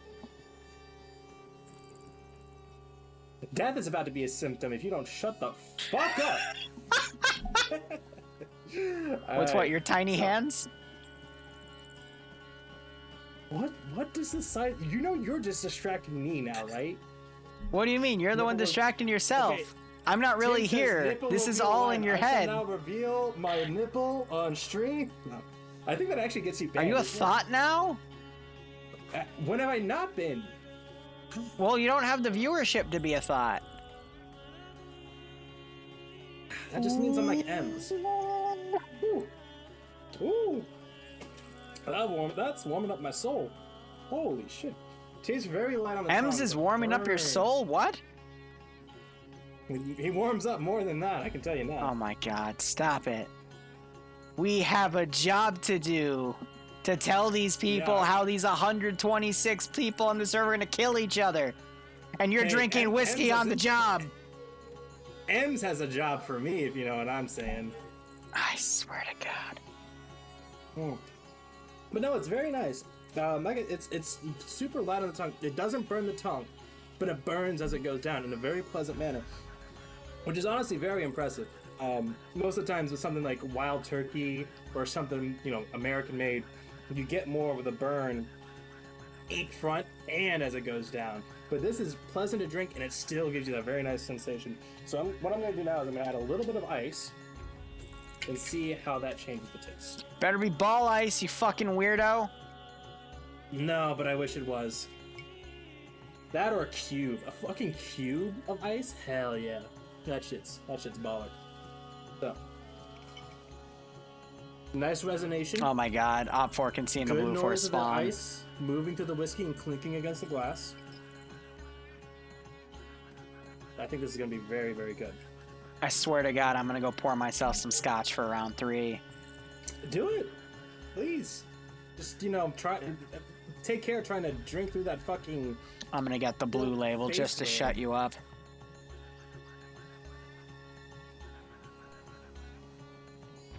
So Scandi Recon, by the way, is already scouting out Blue 4 at their spawn point. Okay. I should say, so I'll wrap this up really quick. So we have... So Cache 1 is in here. We can, start jerking off over this.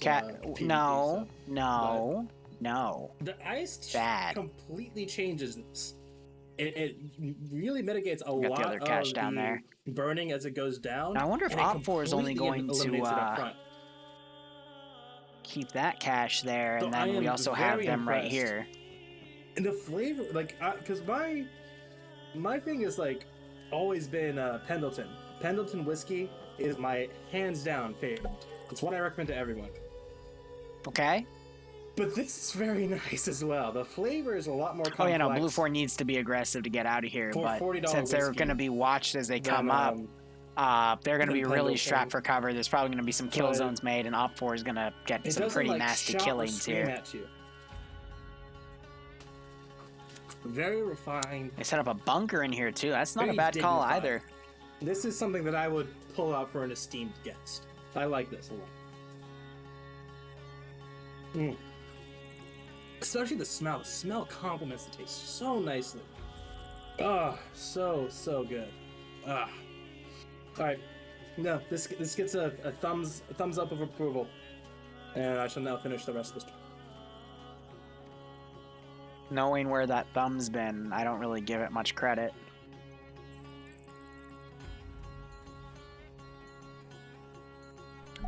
Ooh, Okay, so taking that whiskey to the face.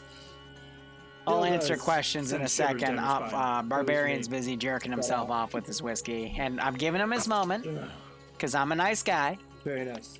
But he needs to stop so we can get back to the show.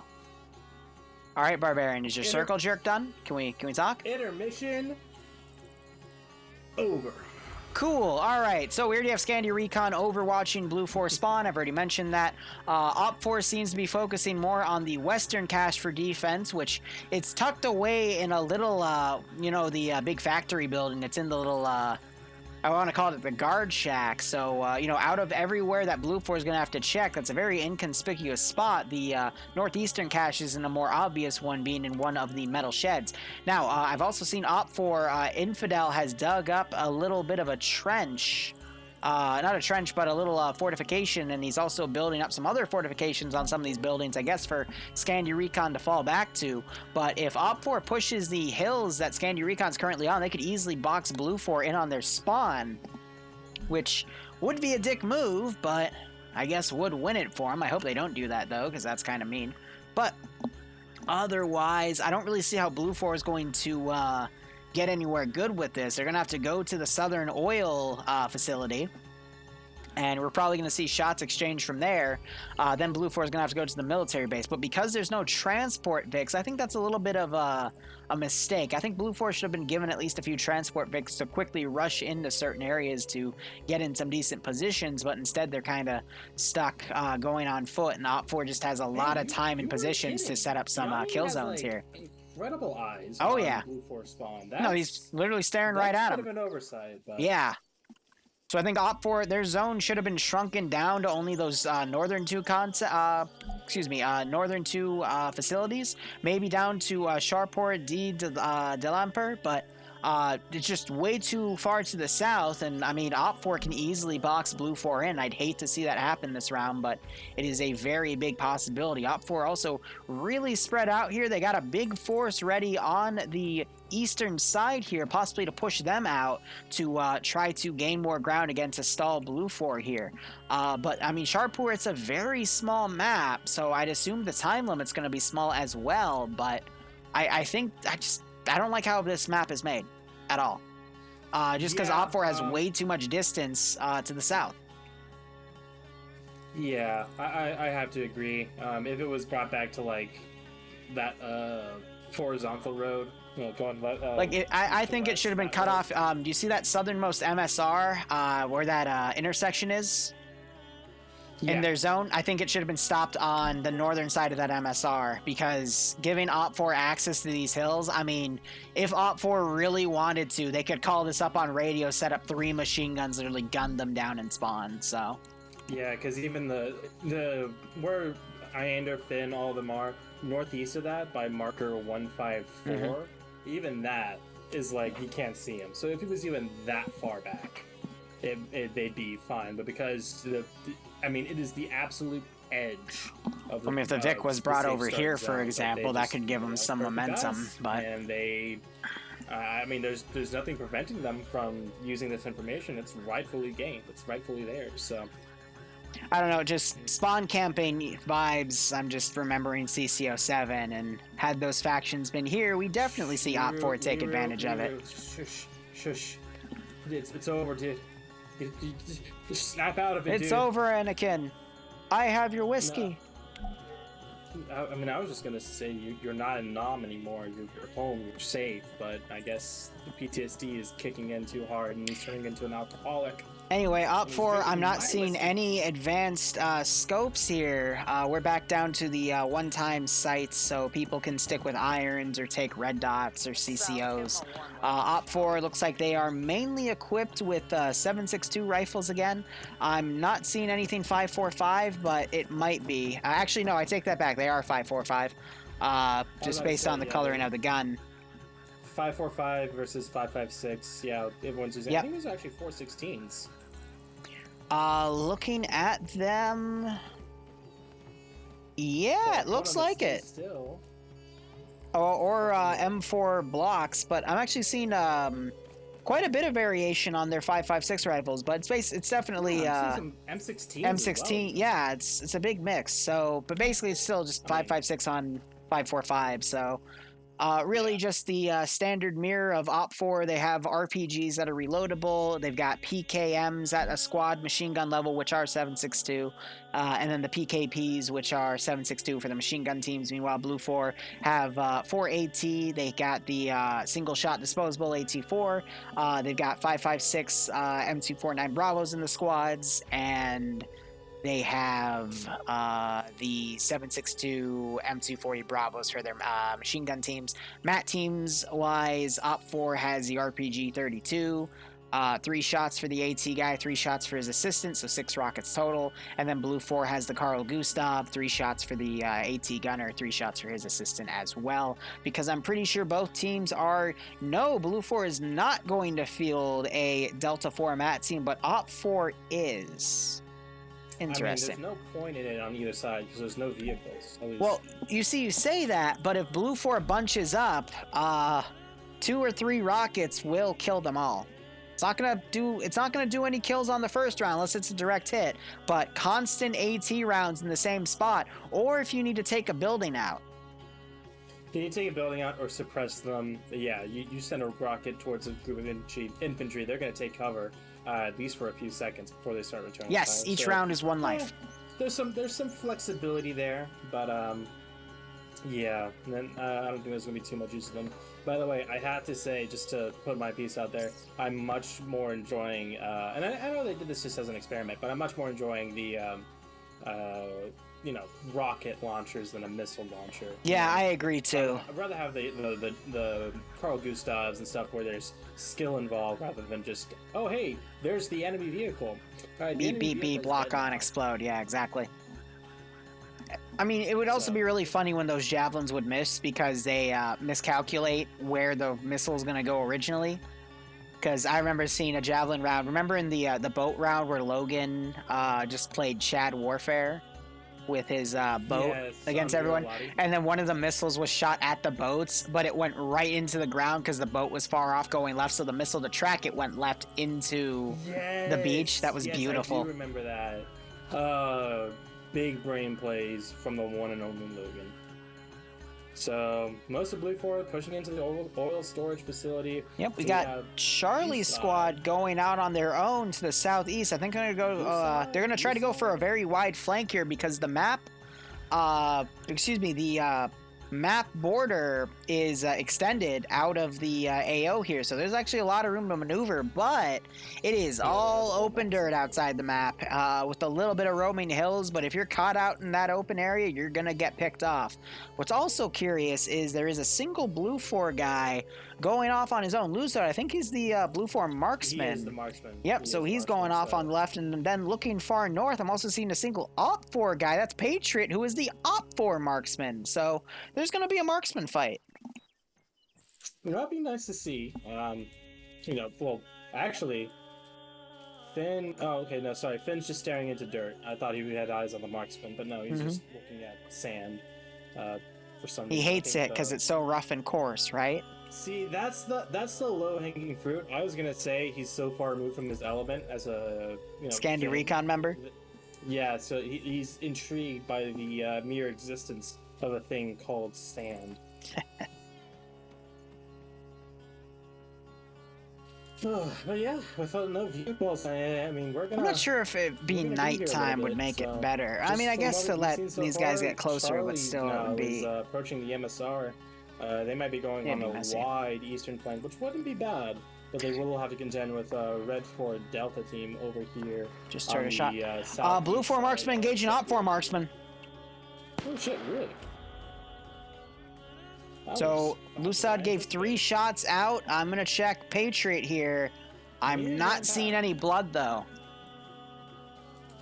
You know what I'd love to see? A round of Friday Night Fights where it's dark, both sides have night vision goggles, and lasers. That'd be interesting. That would be cool. I'm pretty sure the Blue 4 marksman is taking shots. Yeah, he's taking shots from a different Op 4 guy, not the marksman, though. Alpha 1 team leader and Frable, who's Alpha SWAT. Yep. So two things. One, yeah, they're shooting at him. But Zal and Frabel, their position, look at them, and then look slightly west by about 2 meters. Well, they're coming out of the rock because that bush is in the way, forehead. Oh, there's a demo charge on it. Oh, there's a thing at the base of the bush. Oh.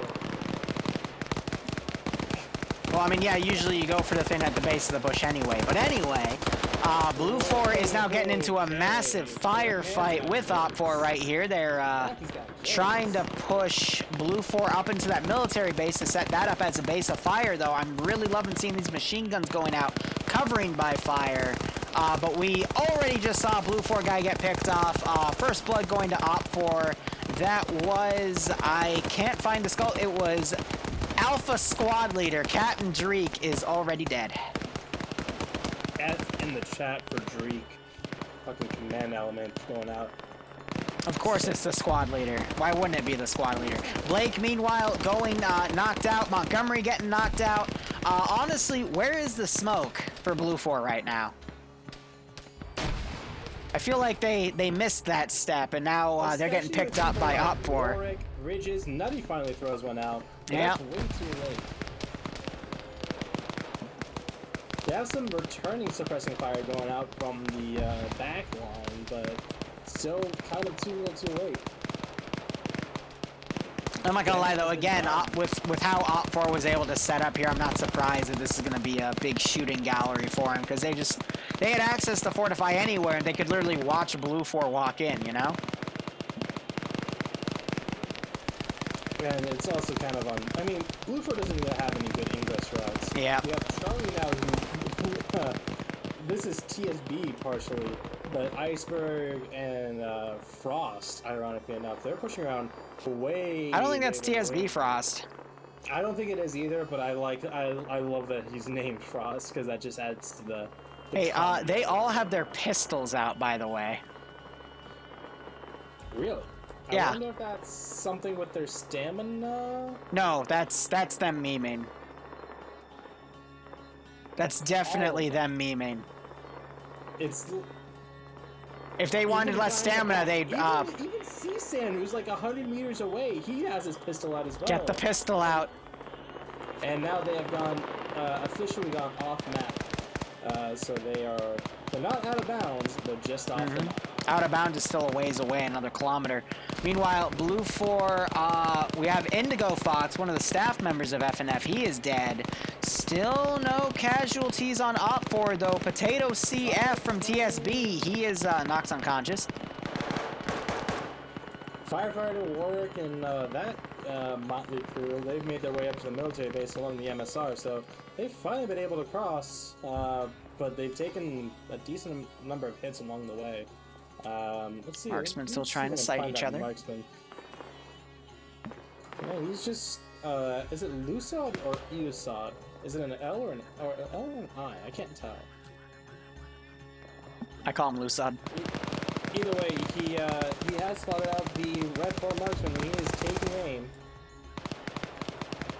He should not have shot there, but what's done is done, and yeah, they are. We're good 500 meters apart, so this is a decent engagement range for the two marksmen to have an enemy at the gates battle, which is nice to see. But Op 4, they got more eyes looking in that direction. So the advantage definitely does go to Op 4 here. And we still have Scandia Recon trying to look right to see if there's any potential Blue 4 flanks coming around. I don't know how Charlie Squad is going to get into this AO. Maybe they're going to try a super wide flank here, but... Well, what, to go from the north? Red 4 Delta is looking south, southwest. Meanwhile, Charlie is just going. Now have they started going north? Yes, they are. They move in this. This is an MG team. It's squad based because that's a PKM, but that could slaughter. East of the enemy positions, we're seeing total up on the. There's not really any good defilade cover for these guys. That PKM on the hill at point 160. Oh dear. Would spot out any push from Charlie. So what Charlie needs to do now is go all the way around to the north, go around to attack from the northern side, back cap. Attack from the back cap from the northern side. Absolutely. It's still. I mean, obviously Charlie doesn't know that. Charlie, they don't know Another dead guy. It's what they need to do. So Blue 4 has taken another casualty, part of an MG team. It was Legs that went down. And so far it's been 3 KIA Blue 4, no KIA Op 4 yet. Yeah, the day is still young. Blue 4 does have a slight numerical advantage. I think last I saw it was 63 to 60, but based on what you told me, it is now 60 even. So Blue 4, that forward team, it's starting to crew the barracks, but they're already taking fire from another Delta team on Op 4. I mean, really, just Op 4 has all the eyes to look around. But Op 4, I'm really watching Tarnfolk Total and Metallic Wolf here. They're trying to set up another machine gun to outflank Blue 4's advance here.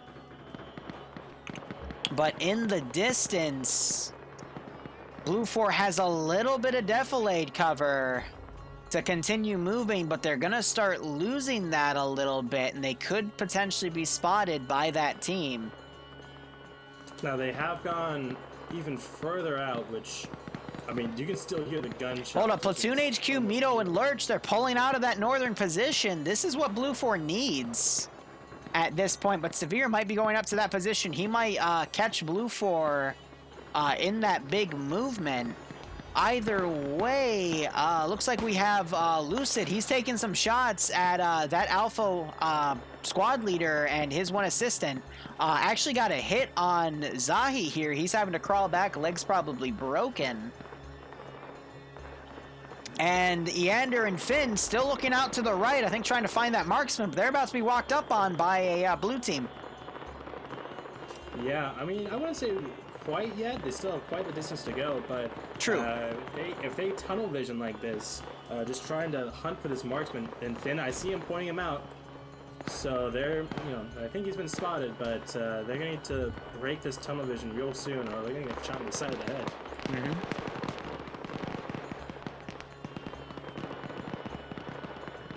To answer Lala's question, I do not think that the players ever watch the streams, because if they did, they would be stinky and cheaters.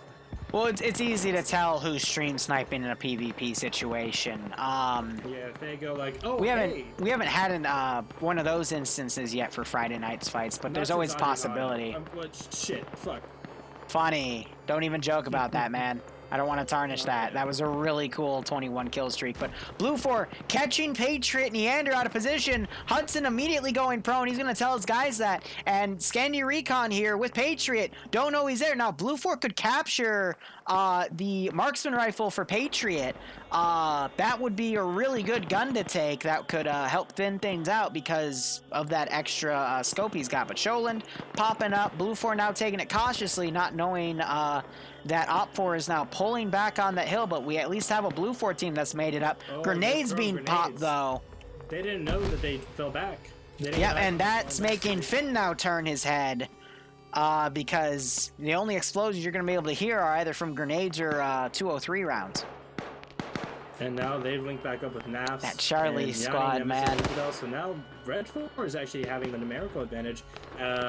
They don't seem to really notice, though. They just go, oh, must have been the wind, as they find no bodies, no presence of enemies.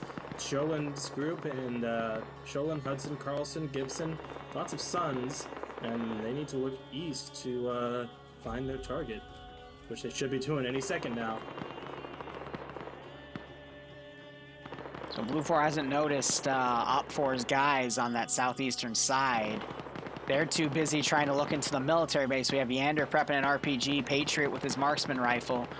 Lucid is still staying back there. He needs to start fielding in, possibly PIDing that he's got guys over here. We see another part of, looks like a 4-man team from Blue 4 coming up to reinforce this one group. And Op 4 and Blue 4 maneuvering around. We just heard Patriot give a shot out from that marksman rifle. But Blue 4 is now honing in on that fire. And Hudson is up in fire. Bit of a spray. That was a big miss. We see a grenade thrown right in front of Sholand. Great throw. But Nemesis... Naf's now coming around with the flank, trying to get Hudson. He's gonna peek here, but the fire's inaccurate. There it is. And the rest of them need to react to this. Charlie still isn't even looking at where the fire came from. Real quick, make sure you keep your eyes on that Charlie team maneuvering. They've broken through, they've pushed through where that MG team was set up. So now it's really unlikely that Op4 is going to see them, and no one's defending that northern cache. So, but yeah, it looks like they are going to be going for that northernmost cache, which is fucking amazing. Yanni is now behind the blue 4 guys, lining up shots, takes out Sholand, now looking to Gibson. Gibson is healing. Yep, misses those shots, instead sprays at Alec here. And gets blown up by his own guys. Was that? No. That was just a grenade. How would a grenade? What? Lusa did not get the kill. He was blue on blue. I think Nemesis might have TK'd him. Nemesis isn't at any kills here. But he got the kill on Hudson. So if he I don't know. I'm not seeing any negative kills. So no, you're right. Did Nemesis get the kill on Hudson? I want to say he did. I don't know. I thought it was Nafs. Might have been. Finn gets cut out of the open, gets mowed down. Nemesis now trying to get up there, but he's taking a lot of fire from multiple Blue 4 members. Yeah, Blue 4, the Blue 4 squad up here, they got some reinforcements from Pads, Arctic Fox, and Olaf. So, favor swings back into Blue 4's hands now. Yep, but now the western cache position has reset their machine gun, and now they're firing, it's Rust firing up there to try to keep Blue 4 back. But a lot of Scandi recon deaths, unfortunately. Infidel trying to flank around, getting some shots on Pads here. Both of those guys are streaming, by the way. And Infidel's going to quickly try to reposition here. Yes, if you're interested in watching... Pads, both of them throwing grenades at each other, landing very close by. That was great. That was a smoke grenade. Oh, it was a smoke. Of course the one that lands nearest to him is a fucking smoke. Why wouldn't it be? Eander has gone down, possibly by friendly fire, because there's no one up here that could have hit him. Well, there is that team out to the west. Marshall, Fox. Yeah, Kane, but... and, maybe. Yeah, you're right. Be a long shot. Yeah, I've seen longer. Charlie team has started turning left, but not by much. They're forming up instead, trying to do some recon from afar. And let's check back in with Charlie Blue 4. They've turned northwest. No, they've gone. Did you not just hear me talk about them? Like literally a second ago. No, I was off in my own world, but they are now having a beach day in the sands of Chicago. Drake is bandaging a dead body. He's trying. Drake or Drake? Drake. He's by where the previous firefight happened. He was able to actually get the blood off the body. That's a good call there. Now Pads is still hunting Infidel. Infidel, meanwhile, might catch Pads out of position here. Nope, doesn't see him.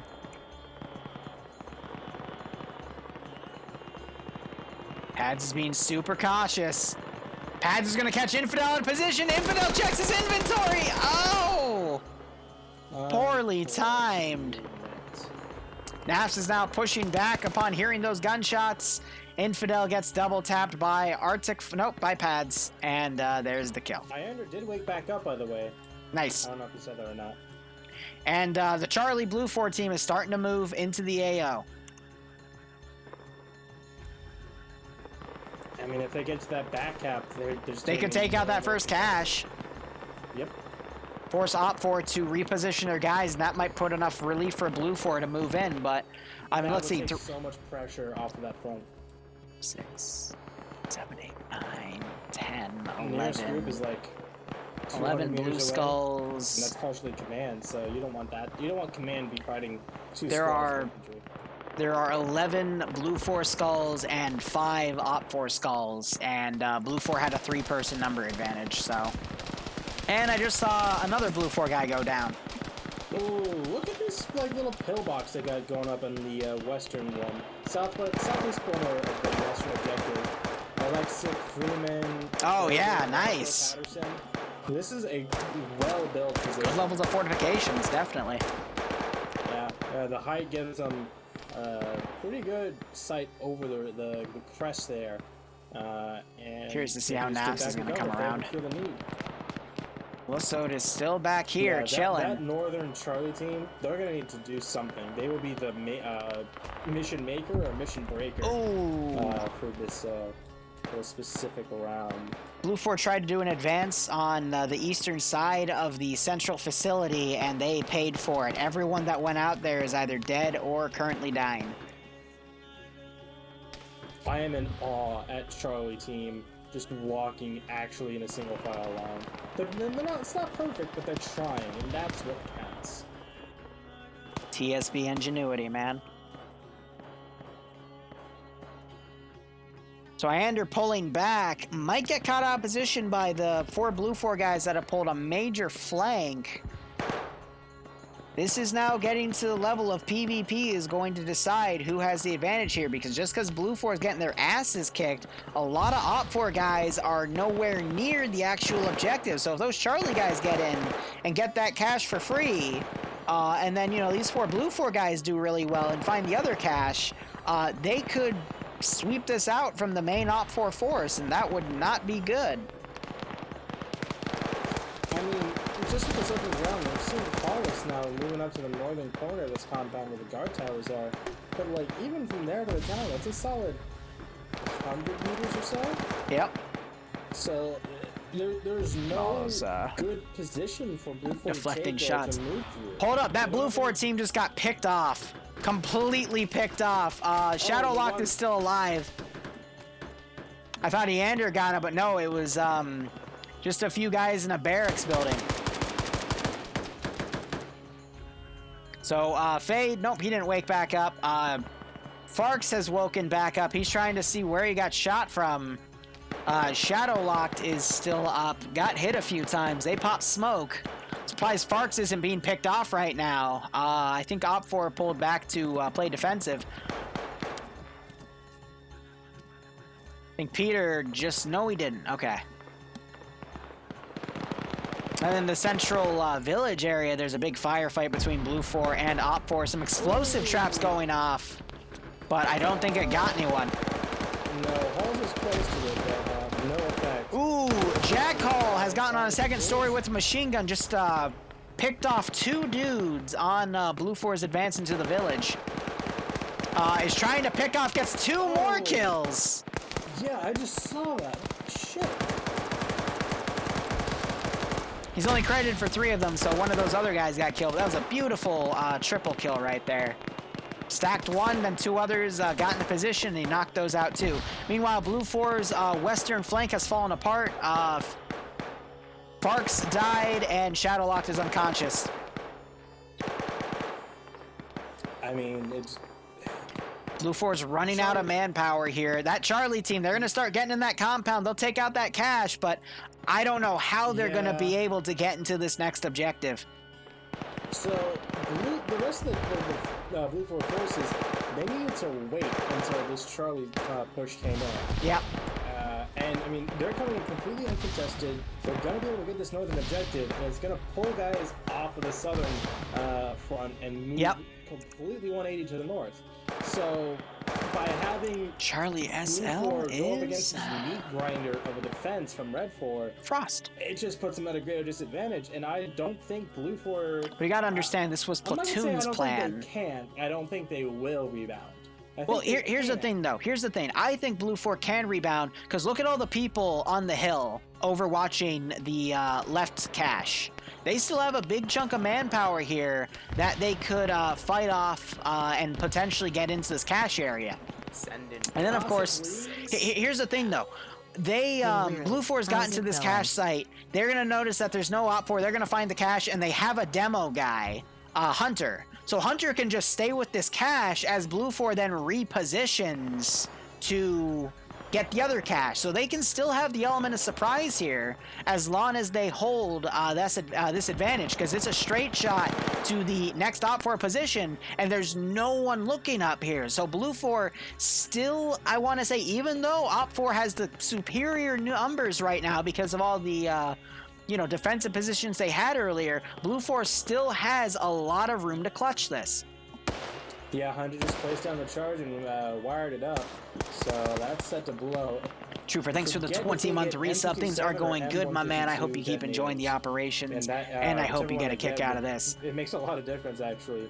The M57s only have a range of about 200, 250 meters, but the M152... What type of charge do they put on the cache? I actually can't see it.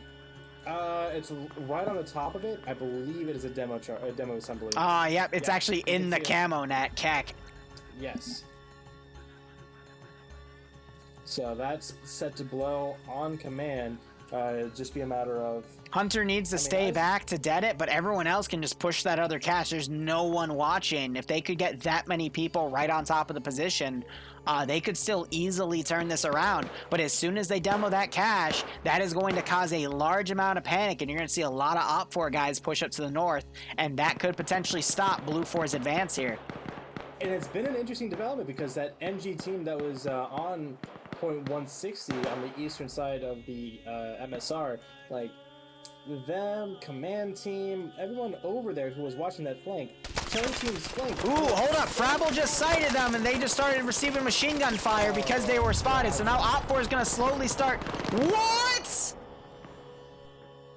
The cache is still alive.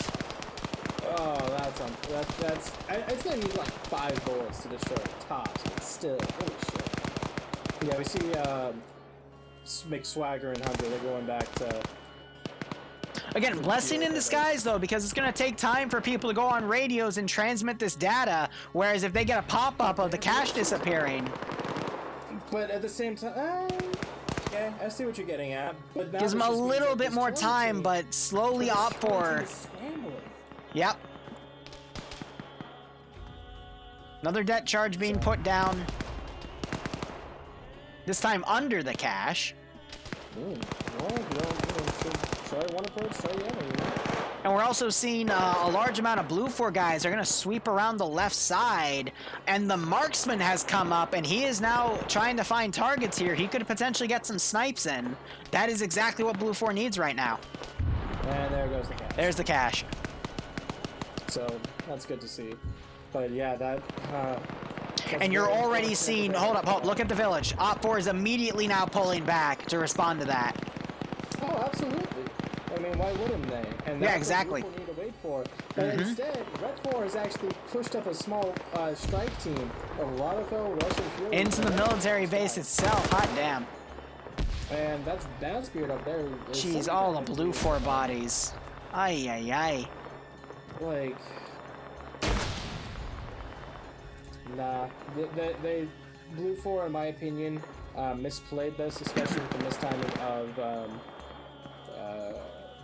attacking and going into this feudal fight against a wall. There's still a chance here because you got Blue 4 repositioning here. They're going to go in the route that 4-man team went out and died, but the exception here is they have their marksman who's actually getting shot at right now. Never mind. But this could, again, pull people away, and Op4 might look at a different flank here. We're seeing more charges go off for whatever reason. And Op4 was able to go up and kill Basspear too. Leto is down, but Basspear died by Russian Fury, I believe. Yeah, and this western flank now, they're getting spotted out from Elaine, Pierce, Tonfall, and they also have at the base itself Myers, Peterson, Banks, and Zaj looking in that southwestern direction. This is a pretty solid defense of the second objective, and I mean, now you gotta think, this Blue 4 Charlie team, where the hell are they gonna go?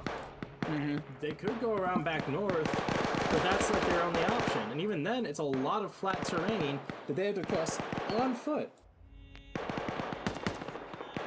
Usold is down, by the way, not dead, but he's been knocked unconscious. Blue 4 really needs to keep that marksman rifle in play, because otherwise, I'm just looking at the swarm of Op4 that are coming into this compound now to defend it.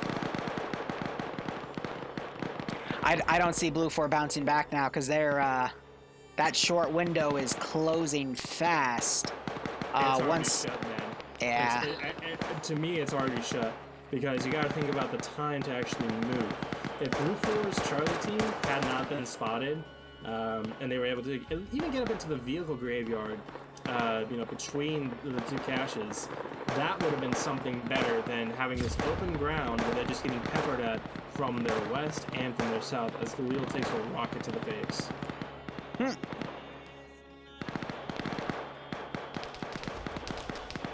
And I don't think there's honestly going to be too much more to say about this. We have down here in the south 3-4 guys. On the west, we have 8 to 10. No, not even. Stray dog being a stray dog. 9, maybe 10. And then up to the north, you have Charlie's team, who was being picked apart fairly rapidly.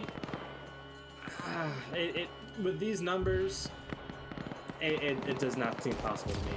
Just the amount of fires, the number of positions that Red 4 could be, the angles, not to mention the whole part of Blue 4 needs to cross open ground to get up to where they need to go. I don't see it personally.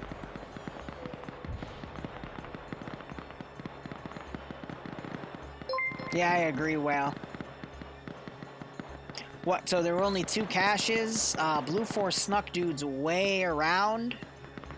Able to get one, but Op 4 have pulled all their guys from the front line, and... In other words, Leader, if you want to go get that scotch, you can. Yeah, right. I'll get it during next round, but one thing to say, though, is all of Op 4 have pushed off this line. So, again, if Blue 4 just waited, they would have a lot more people to push in. Which is the kicker in all this. The fact that they jumped the gun and had this team going on, or multiple teams, multiple squads going in and trying to make the Matt with the impossible 100 happen. bits and the Hero Academia It's reference. one thing if you're special forces. Nice. It's another thing if you're in broad daylight. All going up these against skulls, though. Fully defensive or defending. Almost force all who knows dead. it. Luso died with the marksman rifle. Look at the roster, though. Just look at all the Blue 4 skulls compared to Op 4, man. Op 4, I don't think is even like 15% KIA. Maybe, yeah, at most 15% KIA. The rest are still completely up. Twig is the last remaining survivor of Platoon HQ. He is Platoon HQ. Well, he's the platoon commander, yeah, but of that whole team, he's the I last know, one I left. Alpha only has its medics left. Bravo has 4 guys left. Charlie has a decent amount, but just the rest, it's just oi. What? Just in this whole situation for Blue 4, it's just oi. Oi, good votes. Use English, you idiot. English means, well, fuck. I have an idea. It's risky, but what Charlie needs to do is go the way they came, go all the way to the north, and rinse and repeat. And maybe they'll have a chance. Hello? Yes, hello. Barbarian. Barbarian just left. Alright, Barbarian got kidnapped by ninjas. Okay, let's do this. So Blue 4 has actually managed to get Platoon HQ elements up to the corner of this compound. That's good to at least get some boots on the ground here. Hopefully, they might be able to see these trenches dug and think, or at least put 2 and 2 together. But, a straight shot to the actual cache, it's not that far off. But who else can Blue 4 get in here? But it looks like Blue 4, they've spotted dudes in this barracks building. They're also trying to take them out. If they could alleviate the guys in this barracks building who did stop this one attack earlier, you can see those 4 Blue 4 bodies, they could get more guys in and potentially hit that cache. But it's going to be tough. Meanwhile, Charlie is actually doing what I said they're going to do. Leave the way they came. They're going to do a massive flank over because these guys over here are getting shot up pretty roughly here. Stray Dog, so meanwhile... I can have nothing nice in life. Okay. You okay? No, I'm fine. Just internet died and Oh, I thought you were on a phone call. It was like what they need to do is. Stray Dog trying to catch Max out of position. So I never even heard what you said. It was perfectly cut off. That's fine. Blue 4 is They're having Charlie, some elements leave the way they came, try to do another wide flank here. The rest are staying behind to, I guess, try to hold. But Blue 4, they're close to the cache, but there's so many guys they're going to have to drop. So we're going to have to see some pretty substantial PvP on Blue 4's case to get this going here. We might see the 15-minute warning come up in about a minute or so. Oh, LaFave comes around the exterior corner and drops Electro. Ooh. Yeah, I see that now. Got eyes on Twig and Carlson. No, Twig and Carlson are on the inside right now. I don't think Op4 knows about them just yet. Possibly, maybe not. But look at Op4 sending a large sweep team in to now shut this down. Carlson running out in the open, doesn't check his right. Valuk might catch him out of the position. And Carlson goes down. Twig also being spotted by Valuk.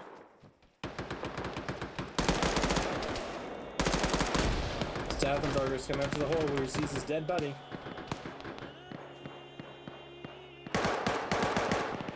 Stan might see Twig's legs. Twig returning fire. Twig is crippled. More shots going out by Patterson. Twig is in trouble. And Valuk comes around the flank. And there goes Twig. And that is the head of the snake. 15-minute warning.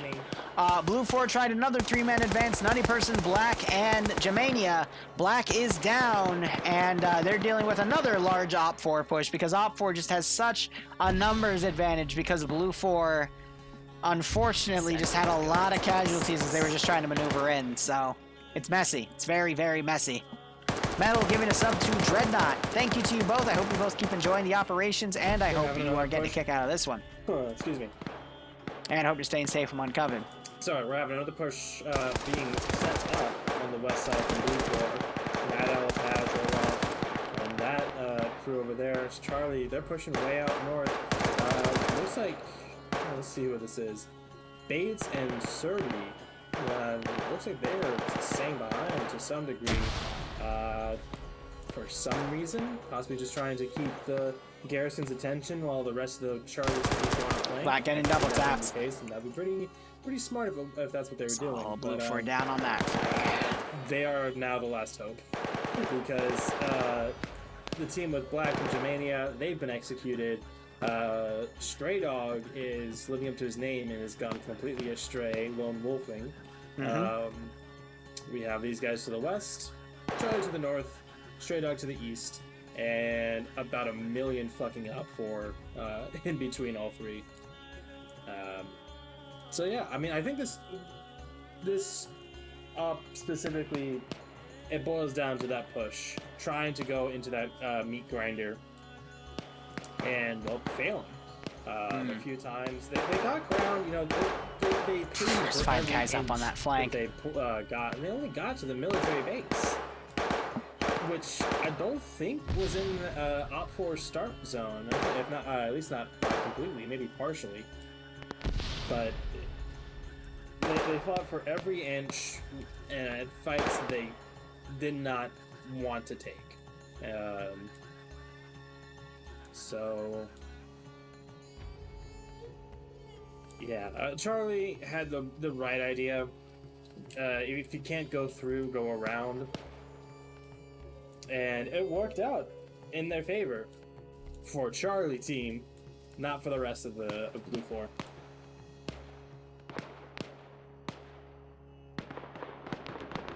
I'm just looking at the sizable numbers of Op 4 here. I don't see any way Blue 4 can come in just because of the sheer volume of Op 4 guys now at this objective. Blue 4, they've got a few stragglers here and there, but at this rate, it's just a mess.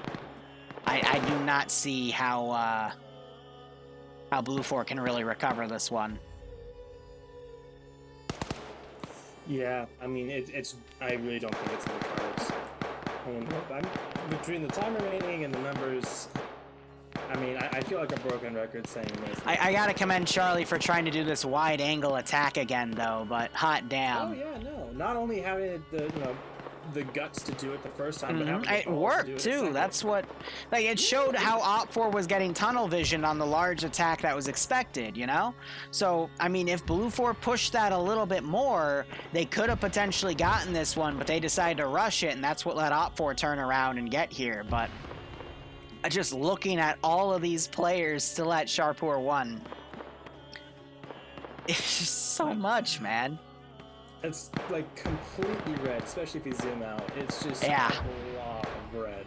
And we've got 2 guys coming around the southern flank, I guess, checking to make sure that all of Blue 4 is off of those hills. But yeah, again, I'm not surprised this is how it happened, though, because Blue 4, no offense to the mission maker, but this was a little bit unbalanced, in my opinion, in Op4's favor. Yeah, with no support assets and no way to cross some of these more open grounds or even just maneuver quickly, there wasn't a ton of chance for Blue 4. They performed, you know, I think about as well as they could, especially with Charlie's Zeppelins. I want to say this out loud. Lizard asks, is Iander the Cockroach Man still kicking? And to that, I believe is a fat no, but let us check.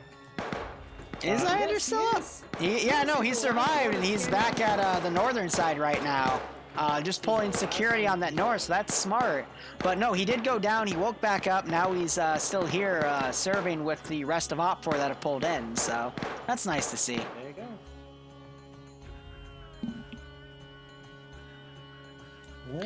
Stray Dog's crawling up through the boneyard here. Hall's got caught out in the open and just executed. Yeah. Down. That's the western push down. So Serpy, Bates, and Stray Oh my Dog God. off the east. I'm trying to think of something funny or witty, but I can't think of anything. Why don't you say something? What do you mean? There's nothing to. I just want to put sad music on right now and just, you know. The music that's playing is actually kind of somber. So Oh, mine's just general video game music, but you know, maybe. Mine's like a slow violin, or like a bass violin or cello or something, just slow, you know. Op4 has pure 360 security on this compound. They have the numbers to run internal security and patrols. There's not really any way Blue 4 can come up here, just with the sheer amount of bodies they have to contend with. I'll be curious to see how this Charlie team gets in on the north, but yeah, they're already opening up. Managed to actually knock a dude out. Nice. Yeah, good. Multiple dudes out. But now you have Peter and Chubb trying to get up and reposition here. Potato also being shot at. Suppressing fire coming from Davis, Zaj, Yeah. They take down just from another building.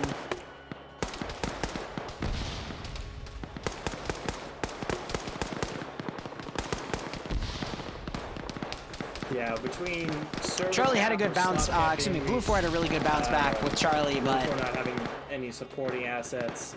And it's not going to go too Op4's well. Start area being so large. Stray Dog's going to die in the boat. Nope, he woke back up, but he's under some rubble now. So he is.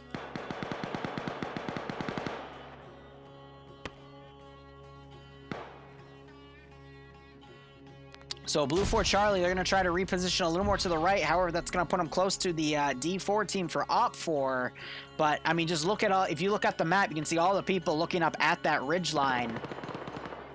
It's a lot. Just looking at the compound from the position of Blue 4's Charlie. Yeah, it's a little daunting. Yeah. And they did not notice D4 after they are about 2 o'clock. Penn getting knocked out again. Ugh. Like they have this whole vector on lock. I think they're trying to get the double tap on Penn. We got some fire going up. Frost getting picked off as the squad leader. Guess he's out of 203s. And now we're seeing the Delta team starting to fire up there as well. The D4 guy also ran up Russian Fury. Oh, this is just messy, man. Stray Dog looks like he has finally died. Bates and Serby trying to also crawl out from the woodwork, but just Op4 with this many people with this level 360 security, I don't see it. I just don't see it in these remaining 6 minutes and 30 seconds. Their calls to hold the perimeter is very nice. I think also, honestly, the area of the cache, zone where it could be, I think that was also a little too big, but that's just nitpicking at that point. Yeah.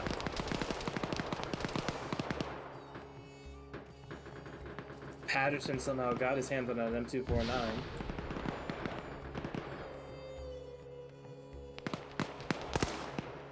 Yeah, I want to try and avoid sounding like a broken record. Op 4 got, looks like Russian Fury actually died. They're trying to fire up at Ludofel. He's going to have to pull back into the compound. You got to give Blue 4 Charlie team that resilience medal here, because they've been picking off who they can. They just knocked out Lotto there. I've seen Penn go down twice, and he's still up and kicking, but... actually, I just realized Penn and Slushy are both medics, so they can just re-blood bag each other. That's beautiful. Well, until they run out of blood. Yeah. But for 5 dudes, that's not that much, but let's see. Bates is down. Serby's the only one alive still in the boneyard. We also have Carpenter pulling up here. Carpenter's picking up a 5.56 rifle, I guess, to try to blend in with whatever team's up here, and he is now being shot at and killed by friendly forces for leaving the compound. Amazing. A lot of fellas also getting shot at by friendly forces. Goes down and might get Tarnfok got that kill. They're just so hungry to shoot anything now that they're just... Anything it's broken arrow, anything outside the compound, outside the wire is shoot on sight. And Serby finally goes down, looks like to a GP25 round. Dabs in his down. Pretty impressive. There goes Galil. And Jedi's down. Frost has been KIA'd. Slushy and Penn here to clutch or kick. Double medic. Okay, this isn't clutch or kick. Serby's also down. This isn't clutch or kick. This is how many can I take on with me? Because Penn's trying to bandage a dead body. 4 minutes. This is grueling, man. Jedi wakes back up. We might see Serby wake back up as well, but god damn.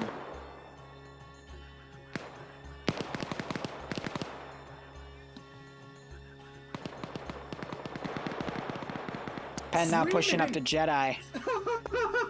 What? So Patterson had the M249. He was just spraying out into the air. Freeman comes around the corner. I think here's the 249 and shoots Patterson. Amazing. Okay, to be fair, Patterson... Oh, wait. Patterson stole a multicam helmet and a Blue 4 vest. He still has his Desert EMR, but yeah, he... I don't think that's legal. Of American gear. I know. It's helmet and vest and gun. I know gun is okay. I don't know about helmet and vest. Yeah. Well, let's see what happens. But it was pretty funny to see just Freeman just deck a friendly. Yeah, he takes off his helmet. I think he might have done an oopsie. Yeah, I don't think that's allowed. Because, I mean, camo-wise, like, their base uniforms are... They're not identical, but they are roughly similar because it's desert here. Calling this in 60 seconds for Op 4 victory. Come on, Slushy! Turn the aimbot on! Take one more out. Take one more on. Oh, yeah, no, aimbot, teleporter, like, just teleports behind you, nothing personnel, kiddo, and just execute all 40 or so Op 4 left. He's doing the roll. He's shooting what he can. Come on, Slushy, get them headshots.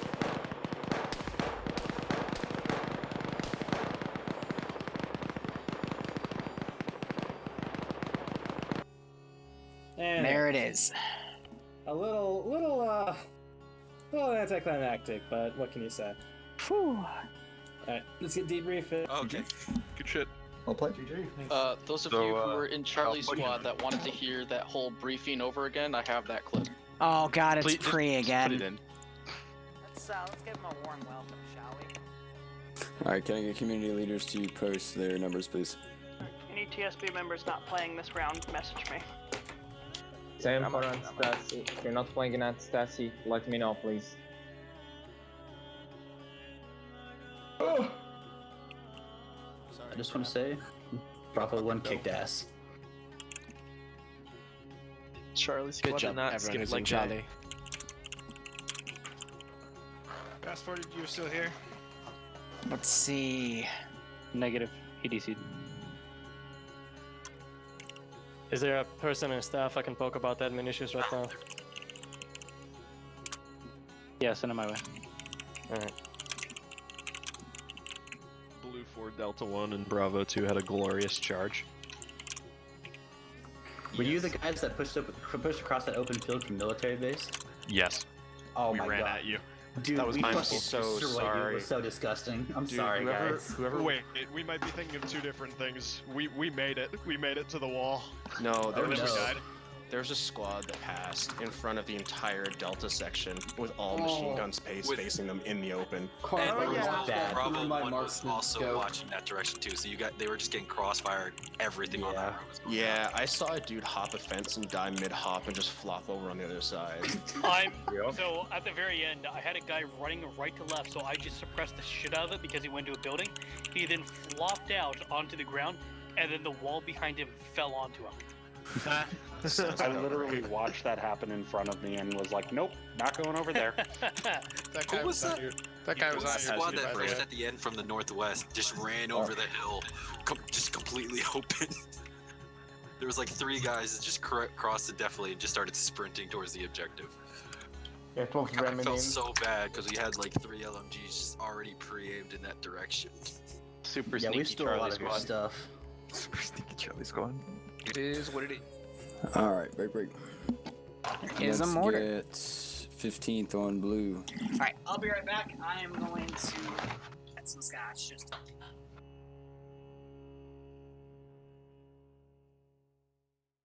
Let's get second N4.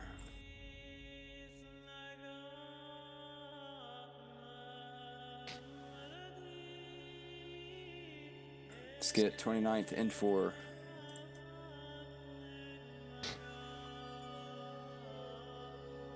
Let's get Scandi Recon Blue.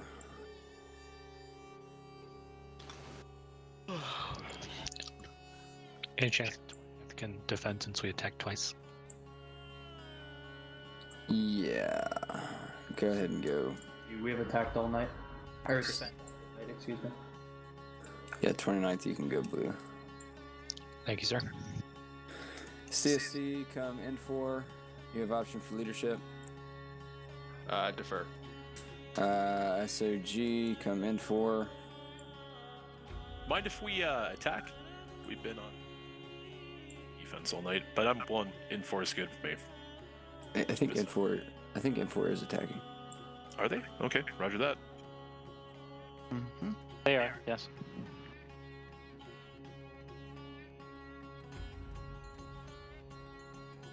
Let's get. Let's see, I put Scandi Recon. Let's get E-Vets on N4.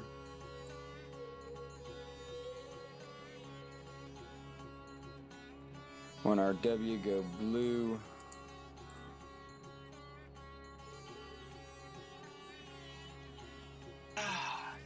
Let's put 242 on N4. Oh, option for yeah. Take it. Also, I'm gonna go on Twitch real quick and see if I have any angry DMs. Just a reminder to everyone, guys, the mods' words are law. I trust them because they all have worked with me a lot in the past, so, Sorry. please. Yes, you can do that, Pierce.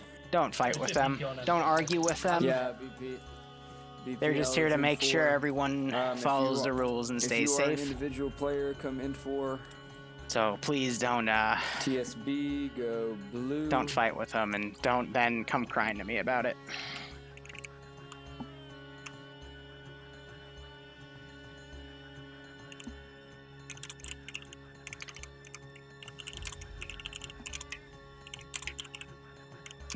PLH, come N4.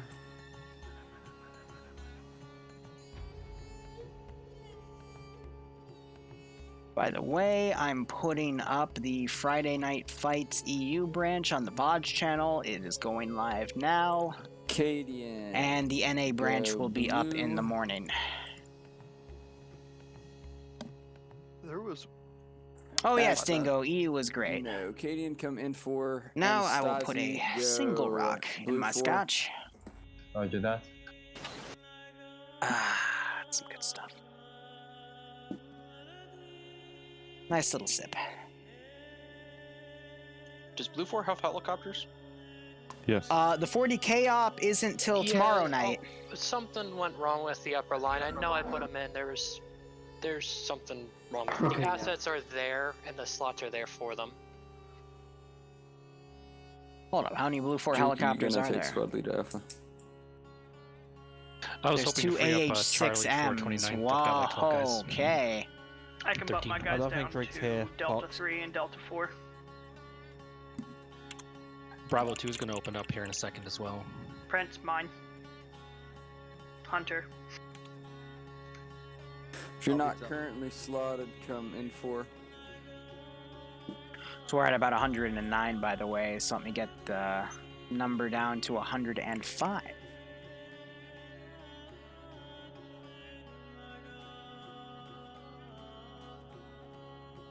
You meant the VOD from the last op? Oh, that VOD is already out. That's like a month-old video. I just never got around to editing. At least I think the VOD is out. Let me... I have the channel right here. That's close enough. Alright. Pier 66 on the clock. Get your platoon together.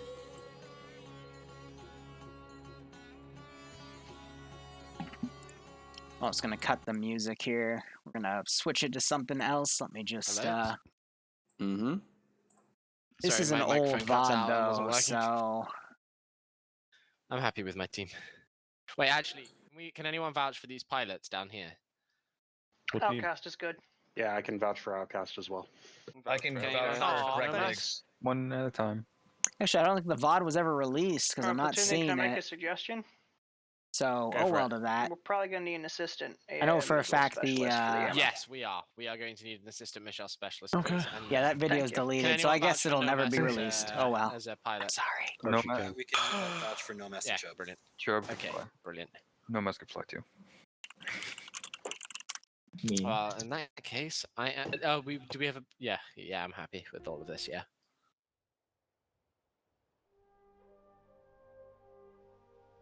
We're getting Skyrim music for this fight. Screw it. Alright, Indigo, 6 seconds, get your platoon together. That Alpha squad leaves slaughter fill up, don't worry about it. Copy. For the Echo... No, there's always tomorrow's up, yep. What's the MI-42D? I'll be solo Zeusing that. The Mi-42D is an attack helicopter, I believe. Okay. Hey, Patriot, you want to switch out? MI-42, what? There's only an MI-8? Pen, if I could get you to fill in a Delta team. Top line is incorrect. It's meant to be an MI-24. No, it's correct. There on Blue 4 there's 2 Little Birds, and on In4 there's an MI-24 and an M8. Pen, how copy? What's an MI-42? Ready. It says 42. Thank you. I will need someone else to fill in Delta 2. We cannot have one-man squads. So the MAT team is an Igla. I need a Bravo squad lead. And the MAT Preferably team is a someone from Stinger. Bravo 1, since Bravo 2 is already undermanned.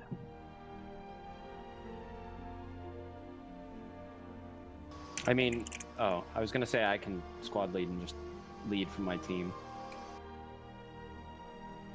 No, I'd prefer to have a squad leader. Tomorrow's operation is at 8 p.m. It's a 700th operation. They're going to be defending Sharpur. And that's why I was saying there was a lot of similarities with that operation. But I have a lot of custom kits and surprises they're going to fight, so... And Delta 4, slot up to Delta 3. That's the MAT team. Yeah, that's the MAT team. Oh, sorry. Yeah, you're right. We'll see how things go. Also, I released a little highlight in the middle of the day, that little disco grenade thing. Marshal Fate, I need you in Delta 2. That's for the Noise Marines. Roger. Which I don't think I actually have any, it's just Slaneshi for children. Wait, who said that? There we go. Alright, we're pushing the map screen in 5, 4, 3, 2, 1. Pushing the map screen. Yes, Tin, I have your package. We will do an unboxing this Saturday as well. If not with Bloodwing, then it'll be with myself. That's good, Patriot. If you want to switch out Patriot, then that's fine with me. What's in game? You Oh, y'all confused me. Delta 4 is an MMG team. Wait, the MI No, 42 Delta 4's Matt team. Shouldn't it be No. MI-24D? Delta It 3 was should an be MMG. MI-24D. I noticed Okay. that. The MI-42 was never developed. Delta 5 is the Matt team. No, there will be an MI-42. Risk of rain in the four Secretly, it's a recruits are KA-52. to assault a Blue 4 held pound and send let's launch just have, codes like, to artillery 10 kilometers batteries. out. Who's the mission maker? Boston. That would be me. Oh, another Yeah, I'm sorry about. another entrenchment I know quite well here. So Blue 4 is going to have a massive trench to, God, this freaking fortification brings back memories, but they're going to have like 50 people fortifying it. What? This is, well, okay, so first of all, the description does not match the slots. The description only said that there was an MI-8. Didn't it failed to mention an MI-24 or Little Birds. Secondly, this terminal uplink, holy shit. It's going to be Hamburger Hill modernized, man. Yep, it is a modernized Hamburger Hill, complete with helicopter support on both sides. Oh my god. I'm actually very excited for this now. A fiery conclusion. You're fine, Damba. It was good enough. I mean, again, it was rigged in Op4's favor anyway, but, you know, Blue 4 for what they pulled, I mean, it was alright. So, yeah, as I was about to say. Ooh. Rain. Some nice lighting, a little bit of fog underneath, alright. 15-minute timer? 15. Because Blue 4 needs a lot of time to set up their nice little fortification. Will be joining us. Yeah, you forgot to turn off T-Far. Where will you be when T-Far strikes? When T-Far strikes. So I'll tell him about that little thing too, but so Blue 4, we're seeing 2 MI-8s, we're seeing an artillery mortar, 2 quad bikes, 450 cals, and looks like a lot of spare explosives for that mortar. Little Birds are armed with a single minigun each.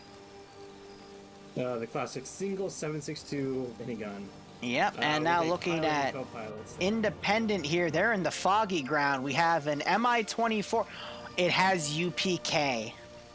They're armor piercing. It has the motherfucking UPK gun pods. Oh yeah, I know. Oh, that's messy. And then we got an armed Little Bird here with 2 door guns. It's the, looks like PKP model, so that's only 7.62. So where do you see the Little Bird on the N4 side? I must have missed that one. No, there's 2 Little Birds on Blue 4 side. Independent has the MI-24 and the you MI-8. Also said Blue 4 had the MI-24. Oh, I'm sorry. It's the last round. I've already started drinking my Johnny Walker Blue Label. Oh yeah. Send me a picture of that, because I don't fucking believe you. You want me to go get my bottle downstairs? Yeah, go get your bottle, and I will do a quick little second intermission. So, no intermissions. We're letting Boston speak. The thing about the mortar is all those boxes, you have to actually manually reload the marks. Oh, that's fine. It's a mortar. Oh, yeah. So I like you have that, 8 rounds in honestly. the mortar, and then each of those boxes is another 8 rounds. That's messed up. That's not bad. What do you mean that's messed up? What? Defend Hamburger Hill. There were 4 boxes of mortars. 8 times 5. 4 boxes and the one in the mortar is 40 rounds. So yes, that's messed up. Hey, that's called murder. 2 for 2 for defensive. The defensive team winning. Might as well make it 3 for 3. Then again, that UPK. I hope that thing doesn't get squandered. I will love to see that thing in use. There are stingers, so we'll see. Alright, so, okay. I've never thought I'd say this, but Liru, don't go. Wire guides on the Little Birds, knowing that the pilots are probably not going to be the best pilots. Well, I mean, who actually are the pilots? Outcast is one of them. So, oh, never mind. Yeah, no, they need wire guided. Anyway. Anyway. Nah, Outcast, he's pretty decent. Outcast, Chub, and someone else, I think. I forget who. Let's see, Nomos. It's gonna be a treat to see 50 people in this base, Yeah, though. Hot damn. With an ACOG with an RMR on it. But yeah, this will be interesting to see. I mean, it's very small Blue Force area, which works well into Blue Force favor. They can post up.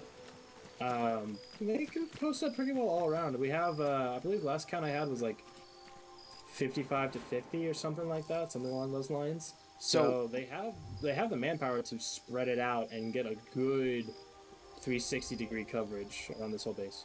We are seeing ACOGs in the field, though. Op4 is taking PSO scopes as well, but they're only going to have the one choice of PSO scope, so that should be interesting. But I think, I know PKMs you can't put any scopes on, but 249s you can put scopes on. So, yep, some scars for 762. The weapon diversity is pretty nasty here. But yeah, with the 249, one of the advantages Blue 4 can now exert here is the fact that their machine gunners can get magnified optics while Op 4s cannot. So a little bit of a nice balance change there. Especially with those UPKs on the MI-24. You know, a little bit unequal balance. You know what I mean?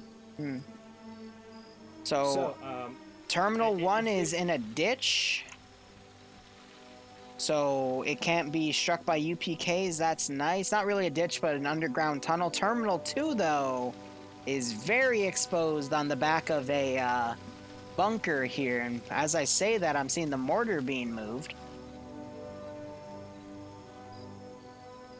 They're going to need a nice open area to use that, but if the MI-24 can see it, that'll be a very easy target with that UPK ammo. With both pylons, they're going to have about, what's 750 times 2? 1,500 rounds of UPK. I'm hoping that's been edited, but that's a lot of ammo. No. That's 600. I'm loving this combo line of following the mortar. It's just a mortar and 3 people carrying the boxes. Yeah, those pods. Still 1,000. MI-24 are 300 rounds each. So that's 600 for Gotcha. total. It's not too bad. A decent amount, more than enough, but... Well, and that's not even including the chin gun, which has 1,500. Something like that. Yeah, it's only 12.7, though. It doesn't really do a lot of damage. And in the past, we haven't really seen chin guns get used too much. In Friday Night Fights... Accuracy than effectiveness, but... Yeah, but it's also because they got pilots have to be careful about the MAT teams back then would get javelins, which can, you know, take out aircraft. But in this case, the MAT teams are dedicated AA teams. So they have a chance, at least. Kinda? More so than with the javelin. Kinda.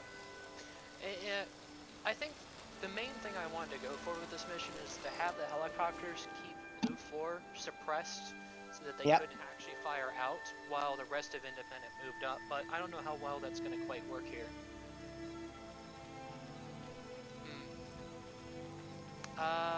What was it? I think it was a 3... I didn't even say, fuck.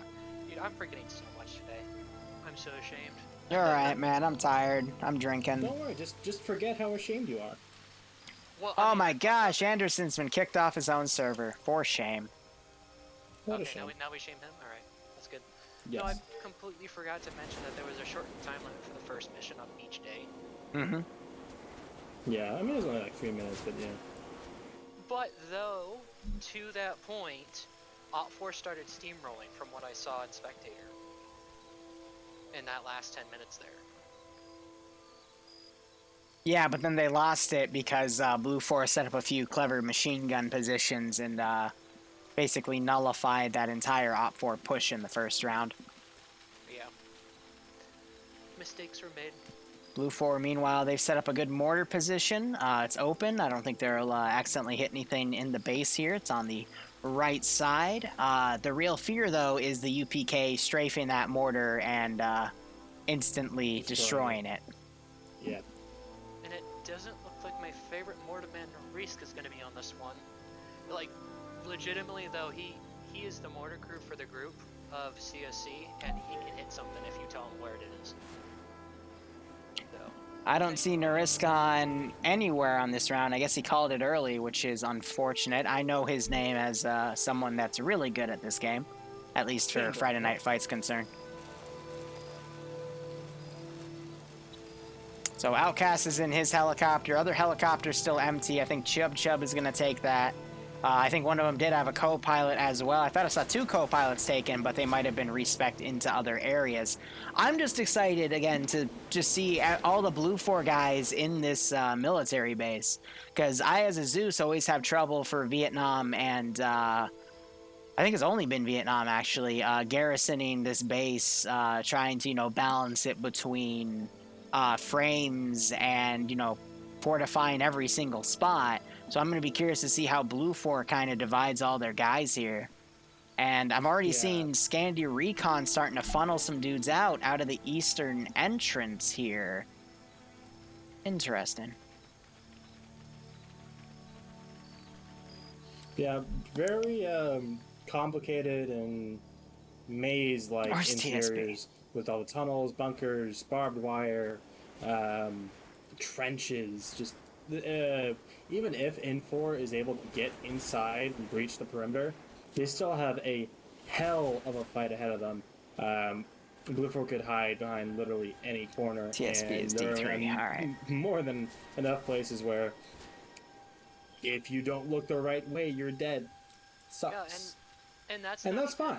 Counting the yeah, a second person, especially to operate those cameras, would be really nice, but one of them has a second guy. The other one looks like their co-pilot left, so that's unfortunate. That one spot they can get up in, and then it's just a maze. Like you said, places everywhere. I think the best, call me crazy, but I think the best approach route for them is actually going to be from the east along the road. Well, Sister Fist, I'm going to be honest, the 1080 can make, like I'm on Ultra right now and the frames are good, but maybe have a supporting fire if this was a Zeus op, we'd be seeing a much different story here. Frames are subjective to the complexity of the op and what's running on the mod set and the server, so... and from there, I mean, you have, cover for them to hide behind, a bunch of tree stumps. I've heard that the 380 has better encoding for streaming, though, which would help out. Guard huts. I'm not even seeing any statics in them. At least if you're using NVAC for it, which I am. You have that ability to walk along the exterior or push in from that entrance into the base itself, in my opinion. So, one other thing I also did want to bring up, if you go back to N4 spawn and then you go up the hill to where those 2 houses is, and you follow them, there's actually a clearing within the trees that's not marked within the map that they can use to get up a little I remember why Boston was turned up. Could you give a grid rep for that? Sure. So it starts at, let's see, I am at grid ref. Okay, I forget how you do grid refs. Is it bottom then side? Top left, bottom right. Top left, bottom right. Okay, I'm gonna try 028053. It's not too far from where N4 is. 028 is clear out of bounds. 053028, he flip-flopped them. Yeah, 053028? I see what he's talking about. Past the house, there's a little bit of a clearing. Oh, yeah. They can use that to drive the vehicles up because there's some paths. And then they could use that to basically get right up to the base and attack it from the southern side. Not a bad idea. They still have the opening, the big old clearing around the base, but it'll allow them to get up there a lot faster than maybe Blue 4 would be expecting. Oh, here comes Anderson. Blue 4 has like 55, 60 people defending this base, and yet it still feels so spread thin, you know? But also think the first mission, though, because they were also, it seemed, spread thin from when I actually died and got into Spectator. They were everywhere. This is a Vietnamese-based map, so yeah.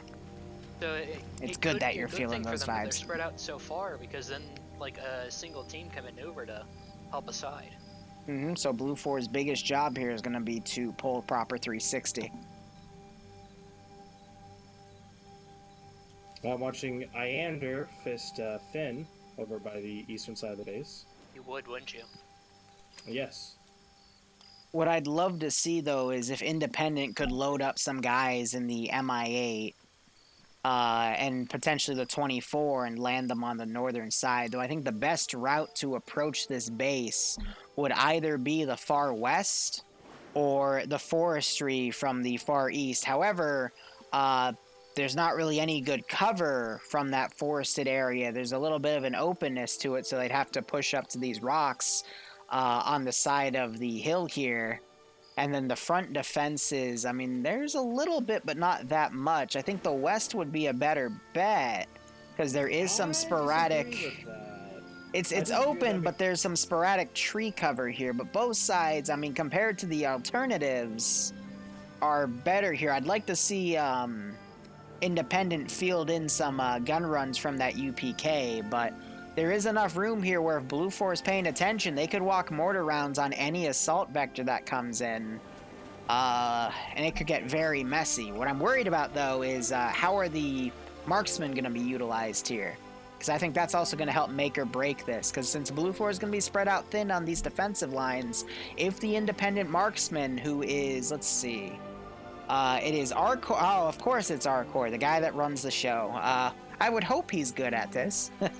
But he could definitely pick off some guys in different parts of the base while staying, you know, afar in the tree lines with his MOS scope with the SVD.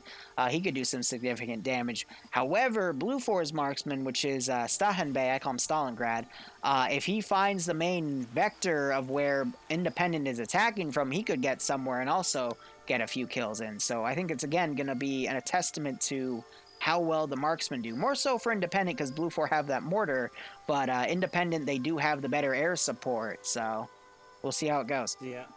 I'm seeing a lot of PSO sites. I'm even seeing a PSO site on the PKP. I guess that either got hard-coded or something, because they have those sites. But yeah, I agree with you in that with all the magnified optics on Blue 4, the marksman for Blue 4 has a little bit of a greater reach, but with the fog, that's mitigated to a certain degree. And that's not even including the mission. I think you just said summit that should be set of like 700 to 1,000. So by the way, mission has started. There are 9 additional dudes loaded in the MI8, but I believe it took at least one chopper gunner scrolling down real quick. I actually cannot tell. It looks like they have a pilot and a gunner on it, and then we see Bravo, squad leader, and medic, part of Bravo 1 and all of Bravo 2 loaded in there. They're going to try to do an outflank. We see some vehicles pulling around on the right side. It appears to be Alpha and Alpha 2, with the rest of Alpha following behind. And then we have just the rest of Independence kind of staying put at base. I guess waiting to see where these helicopters go. But 24 and Little Bird coming close together. Outcast is trying to look around here, but the 24 going right over him. That's a good what? Wow. Like 300 meters in height difference they have there? Yep. Yeah, I wonder if the MI-24 even knows that Outcast is there. I don't even think so. The fog is so thick down there. So we got to give Outcast credit here, because he's flying in first person. So he has no idea how really close he's getting to these trees are, but the fact he's literally just flying right over them, I think is a real testament to how good of a pilot he's being right now. Now, okay, real quick. The MI-24 is flying over base. Masai has a sting route. He's looking up at it. Oh, please tell me the 24 doesn't get squandered. For fuck's sake. It very easily could have. If it very easily could have right there. If Masai had gotten a lot. Mostly fogged out, but that Stinger should be able to track it pretty easily. Yep, Stinger and Igla have a maximum range of 1.5 clicks. And there was a good chunk of time right there where that Mi-24 was in range. But meanwhile, we have Chubb and Nomas have gotten out of their Mi-8. They've pulled it to the top left corner of the map, and they're keeping it in reserve. And they're going to hear the 24 buzz their position now. 24, meanwhile, coming down to the south, potentially... It's okay, Boston. I tried. There's no point. There's no helping him now? Oh, I can't pronounce for shit. Don't worry about it. Of course, you can't ID shit, but anyway, it doesn't matter. I called it an Mi-24 again, didn't I? Yeah. Yes. Actually call it an MI8. Okay, 24 with guns flying back south. Outcast in Little Bird over tree. Other Little Bird has 2 dudes and they are dismounted on northern corner and are waiting in reserve. So is Sky Phoenix gonna throw a fire rock down at the tribe? MI8 landed. It is going to take more people as another group lands in. Jesus Christ, Liru. Loads in, and they will go at different angle. We have a very interesting convoy happening, still very close to Green Forest spawn. Yep, it's all of Alpha. We have yeah, it's the UAZs, the off-roads. They're just kind of trudging through the forest trying to refine the road. I guess they didn't get the memo of not to drive through forests in Tanoa and on RHS PKO. So, I mean, they're bringing all of the 50 cal Humvees with them. And that's a smart call. And then we've got some of Blue 4. I think this is Scandia Recon that's pulled out. Yes, it is. Oop, 24 doing the fire. It shoot fire rockets. I think that was a major miss because it was way out of position to really hit anything there. And it was looking north. No, Luke, too. no, you were the guy that just hosted me. Ah! And yeah, Scandia Recon. Thanks for the host, Luke. I wonder if they're, based on where they're looking, they might be hunting for this Mi-24 drop-off team. Is that the helicopter? I think Outcast. Yeah, Outcast is getting dangerously close to the in-4 spawn with this Little Bird. Oh, hey, real quick, Dooley died. What? Dooley was in the convoy of Alpha Vix and he died. I don't know how. Oh, there, that's why he got kicked. Never mind. I'm like, why is there a skull next to his name? Like, did the Vic just do a poof or something? I don't know. And there it is. And it looks like the MI8's coming down for a second drop-off of people. Yep. Chin Turret is doing a little bit of harassment on the main base. Staying high altitude to try to give itself some distance to evade a Stinger here. Mozzie pulling it out, trying to get a lock though. Yeah, this fog is really playing their hands to the in-4 helicopters, especially with the suppression they can do. But that can easily turn Alpha's on convoy vectoring right. Hold up, Outcast might catch this convoy. Yeah, but with a convoy catch him, they should be able to. They have multiple 50 cals as well. Oh, he sees. Yeah, he's coming right over them. Oh, Outcast, pull up. Get out of there. Ooh, engine hit. And that something broke, and yeah, he needs to find a place to land and get that. Luke, thanks for the 36-month resub. Jeez, 3 years, my friend. Oh man, FPS was chugging. Yeah, this map is notorious for bad FPS, but thanks for that, host, man. I hope you keep enjoying the operations, and I hope you get a kick out of this. Take out that convoy. They should be able to just hear those gunshots. They're way close enough to. Other Little Bird spooling up, coming back into the AO. Outcast trying to line up his run, gave a few shots to try to see where his gunfire would go. Now he's looking for the convoy again because they've pulled around. This could be a good strafe. Outcast puts us right. Getting those shots a little bit high. MI8 right above him. That was probably what, 20 meters, 10 meters? Yeah. More shots coming in. Outcast stops and pivots. Yep, he's trying to shoot down at the convoy here. Taking some heavy fire. He's contending with 3 50 cals shooting at him. Lucky after lucky. The other Little Bird is coming into this AO as well, but it's going a little far to the south. Scandia Recon, meanwhile, they've heard that 50 cal fire and they're trying to move in. Eander is their AT. We could see something interesting going. He's got another stick. I'd love to see him hit a Vic. These are all soft Vics. Yep. One rocket should do it, and even rifles can. I think they just spotted them. I'm seeing who is this right here? Nafes just spotted Firefire's Vic, but he's already moving. By the way, Mi-24 just did a really close pass to the base. I want to say about 100 meters away from the base itself. We have a Little Bird now. Looks like possibly in pursuit. That's Nomas and Chub Chub. Nope, they're going a little far to the left now. So I think that MI-24 is testing the waters of that Stinger to see if that Stinger will try to shoot them down. But I hope that that 24 does not get too comfortable. But I'd love to see it come in and do a nice UPK run. I think Scandi Recon's window has closed. The convoy appears to have reached, they might have been their initial destination, but they stopped and they've dismounted. So Scandi Recon now, if they want to do as much damage as they could. Yeah. Oh, no, if you nothing. I wonder if the gunner's just spotting at the moment, trying to see where everyone's at. Well, the gunner only has... Fires a little bit at that little bird. Mossy trying to get a lock with the Stinger.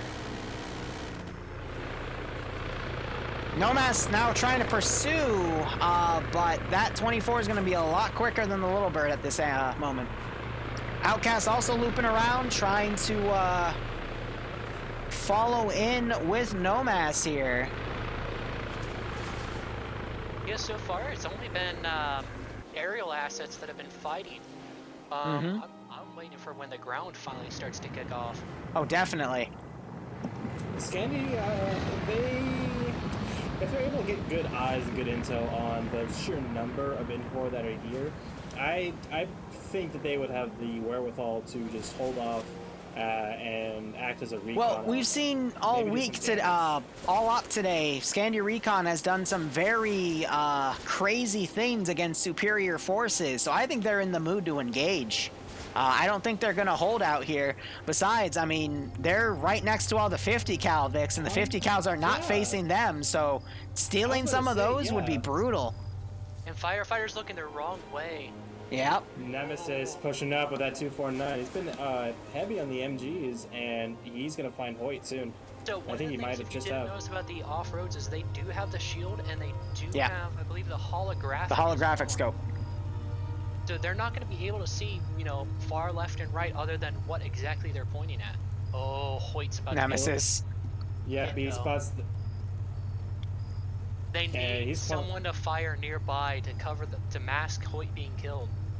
No, with the number of people that are here, I think Scandi can just brute force it and come out on top, especially with this clean shot that Nemesis has on 24 coming in for an attack run, and never mind. It's a cock tease. Mossy didn't have a Stinger missile loaded. It looks like Pierce was firing at it with his AR, but again, doing nothing. And I'm just watching Nemesis. Germania coming close, not turning around to see Nemesis. There's a bush in between the two of them. Max just spotted him. Oh my god. Nemesis just had tunnel vision and squandered. That's gonna pull everyone to that direction. Nemesis, no! Nafs, clutch it! And we have some more fire coming in. Germania going down. Max is still up though. Germania gets executed. Max was able to get a second kill. That was Infidel. Yeah. Flying Finn gets shot in the head. Oh my god. That is brutal. Gonna go over There's a Scandi Recon squander today. Well, to be fair, the multicam doesn't really blend in. Yeah, that's very true. It makes them pretty exposed to that, so. Much better. 50 cals now turning, engaging Anderson, though, pulling around on the flank. And he spots Yander and unloads in the back of his head. Yeah. Scandi Recon is just not going to have that fight. Anderson now immediately pulling back, get with Firefighter, and they might now come in to try to sweep. Nass is seeing that this is not a fight he can win. He is going to try to bug out here. But yeah, that was unlucky because Max turned around. So just big ouch, big ouch. Yeah, like I don't Mortar's going know out. where Max came from. The MI-24 did a gun run, almost got platoon Pierce. He went right past the mortar crew. That was a close one for them. I bet they're flinching in their shoes right now. Mortar is on target. It's a little to the left of Independence, going to splash about 20 meters to their north. There's the splash. So I think they were calling in mortars. That's perfect for them. You know, wind takes it or some kind of inaccuracy takes it away from anything, but I'm sure they're going to send more. Thought I just heard another one. I'm not seeing the tracer, though. Nope, there's another one. Yep, I heard it as well. Thank you for reminding me that tracers are actually a thing. Yep, P button. Are you sure it's not Where'd J? you learn that from? Is it P or J? I don't know. It's one of the two. It's P. Oh, but the Delta team that the Mi-24 dropped off to the north of the objective is starting to finally move in, but Outcast sees the one guy firing, shooting at our core. That's our core. And now he brought the entire base of... Fuck, it's Anderson that runs it. Our core is a staff member, though. I think. Wars are hard. I could be wrong. Hard. So wait. So Anderson's the head honcho. Our core is an admin, right? Yes. Okay. Anderson is the one who basically, I think, started it, or he's like the co-founders of it. Yep. Arker is a staff member who helps vet missions and shit. Yep. Outcast doing work here, trying to suppress our core, but I mean, just look at all the Green 4 guys that have been dropped off, you know? Shots coming in now from that chin turret. Mm-hmm. Minimal effect. It's definitely keeping them down, exactly what I wanted.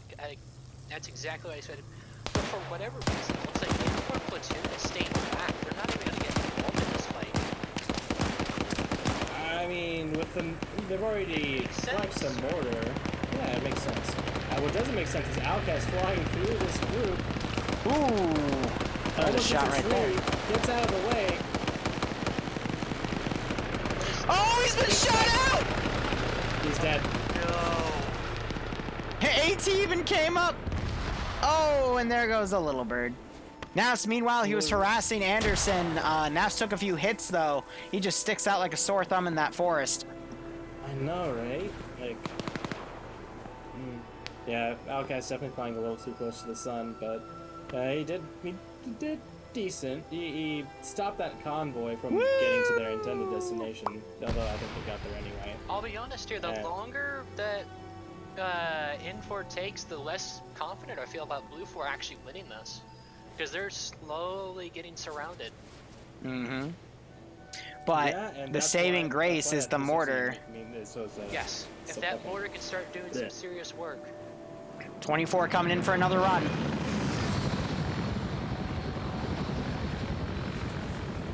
Maybe they finally found that mortar and they're going to open up with UPK. Nope, chin turret.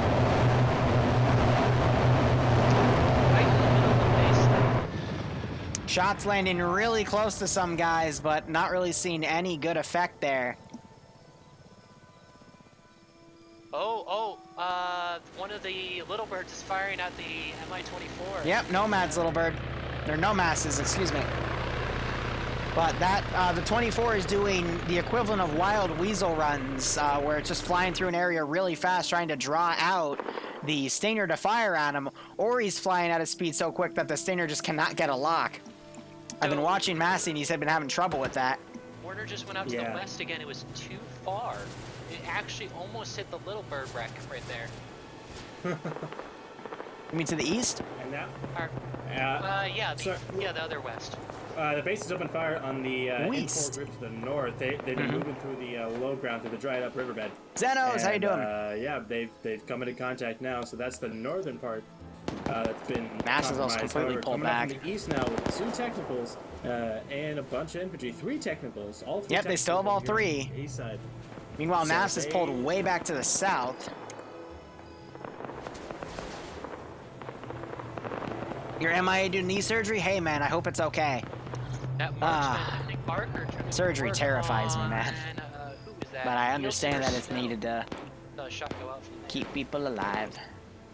Mi-24 coming in for another run.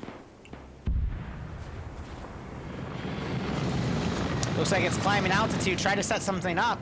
I'm seeing the other little bird's been shot down. Really? Yep. So we have Nomass almost waking up there, but yep, that little bird's down, his co-pilot's dead. I have no idea what got him. I wonder if it was one of the Delta team, Charlie team, that were just looking up in the sky and just having possibly a shot. Yeah, it really only takes one. There's no armor in it. And those fucking off-road 50s are lighting up. Oh yeah.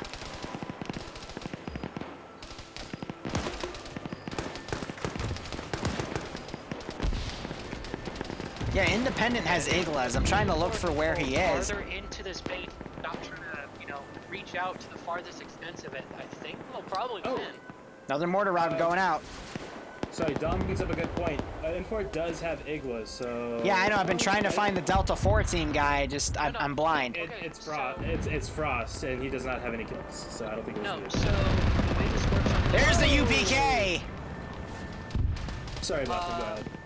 Infor actually has an extra MG team, and Delta 5 is actually the MAT team, or HAT team. Gotcha. Look at this whole firefight going on to the east. All three of those technicals I think opened up at once. Took down Snow, took down Nielsen, took Snow's down back up. other people as well. There's another body a little further back by him, but yeah, that's that is incredible volume. That's making them pull back, definitely. And they're popping smoke. They're popping smoke to try and fall back, and that's going to be the perfect window of opportunity for Greenford to push in. They have to do that because there's no way they can hold that opening with the amount of fire coming in. Nielsen goes down again to a GP. They're lobbing GLs everywhere now.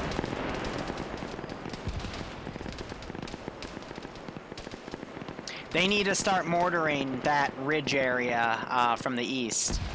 Mortar has been thrown instead to focus on the northern groups, but they got to focus on where that big avenue of fire is coming from. So. Because now that eastern side is now firing GPs up into the bunkers there where the smoke is.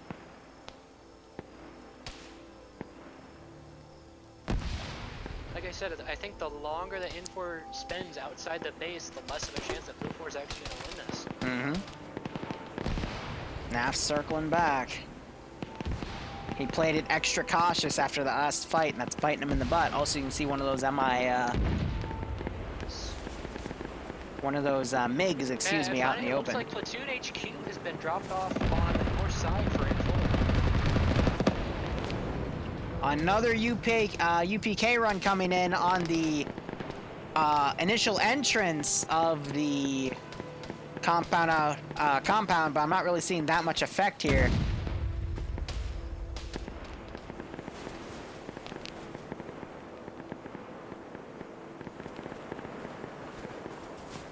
I just had to step away for a second. Did I miss anything interesting? Attack run by the 24. No kills though. Just suppression. So that's the name of the game.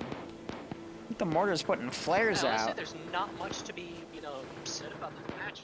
Everyone's slowly converging on the base. There's MI-24 with another gun run. Oh, that went right over where the mortar was, but some of the mortar ammo boxes are cooking off. There's only 2 boxes left. Ooh. 2 boxes got cooked off, so that's a lot of spare ammo. Well, yeah, that's going to be important as... 8 should have a gunner or 2 that can provide suppressive fire as well to keep those guys in bunkers. If it fires But Masai's got the stinger out. Can he do it? Can he do it? Can he put that rocket out? No, he just doesn't have the angle. He's behind the wrong piece of cover. There's the missile! There it is. Oh. And tail hit! Oh! Yep, that thing's going down. Critical explosion.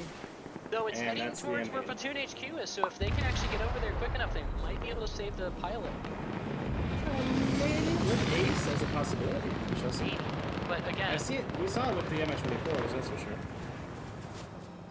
Oh man, look at all the trenches that were dug and how Independent has a butt ton of cover to move up with. That is a mistake on Blue 4's end. They should have just kept with the defenses that were already pre-established and maybe put like a trench or 2 on the inside, not to block off the wall. Explosive going off, knocking Firefighter out. But they need to get some artillery shells to land there. I half wonder if the mortar crew is actually having trouble trying to get through with Platoon of where to actually move. Because of, everyone basically all around at this point. Yeah, communication disconnect could be. Just went out, I think, and hit Jello. He went Another explosive trap knocking out Warwick. Someone's on firefighter, nutty person trying to bandage him, so some pretty good traps made by Blue 4, definitely. But a little early, only knocked out one guy. Actually, I stand corrected, it killed another dude. That's right next to Warwick's body, so decent trap. Very decent trap. We have Herb now coming out with an AT4, but unfortunately, I guess he missed audio identified the vehicle, thinking it was a lot closer than it actually was, and he just got mowed the fuck down. And now smokes are being popped inside. The western entrance. I'm looking at the eastern one. Drake takes out Staffenberger, who I believe is the marksman. Oh, and, right. Other west. We got some good back and forths going in between blue and green. Ooh. Drake gets sprays. Drake just came up. Yep. And Nielsen, yeah. That already needs to shift immediately. They need a fire danger close at this point. If the race was here on that turret, he would have been wrecking face. Well. Dree getting some double taps. Mortar round going out. It is going high. Yeah, that's exactly what they want to use right now, though. I think that they might just be dumping it on that entrance right now, which would absolutely be the thing to do. And here it comes. Beautiful shot. They need to repeat that fire mission just to fire it in that area. What the fuck? Okay, maybe not that close. Maybe not that close. Shoot farther! Shoot farther! Farther, forehead. Farther than that! Too high, too high. Oh, good thing they moved. Hey, Sarge, I just mortared our own position. Good job. Did you get any enemy? Hoyt getting knocked out and actually killed. A little bit of a delay there. You know, Nafs is circling around big time here. He might actually run into Frost, Wash, Swagger, and Wiki. And if they're not paying attention, trying to listen to that firefight far away at the base, then Ooh. you take him out, and no one will be the wiser. Hey, look at Carlson. He's woken back up. Dreek is unconscious. Anderson's trying to get him. So it's just a matter of can he get up and see that they're medicing right outside his window. Ooh, Carlson's about to eat it. Martin gets him. Blue 4 needs to recrew that mortar. I don't even know if it has any ammo left. That's It might not. That box should still be populated. Trig has kind of gone off on his own, but he's really close to Terminal 2. Only one over here is Potato CF. And let's see, what is he? He's just a dude. He's just a plain old rifleman. And he's got to fight off against Arcor, Twig King, possibly Bates, Mike Midget. Grenades being thrown off in that terminal. Yeah, I think he spots that. Twig spots that, so he'll be calling that out. Arcor tosses another nade into the bunker. Twig is making sure the area is clear. And Twig kills Potato. And, yep. No, wait, Potato's down. Could wake back up, but yeah, no, he's down. Twig is going to confirm that. Oh, and so he is. One and done. Is it linear or can they take something down? Another new PK run coming in. It's not that effective, but it is definitely a good shock potential weapon. I want to say that that might have just been Crossfire, but I looked like Green was. Oh, that's what I was waiting for. Cirrus getting the double tap. Right? Ooh, Iceberg is going up on his own. Yep, he was with another guy, but he got shot by Cyrus up in that tower. So what Iceberg needs to do is he needs to go up there and clear that tower. But he might get shot in the back by Nutty. Ooh, Nutty and him, they don't meet. Oh, Iceberg. Oh, but he's getting shot from the bunker, I think. No, he's still fine. Throwing some grenades out there. Way over.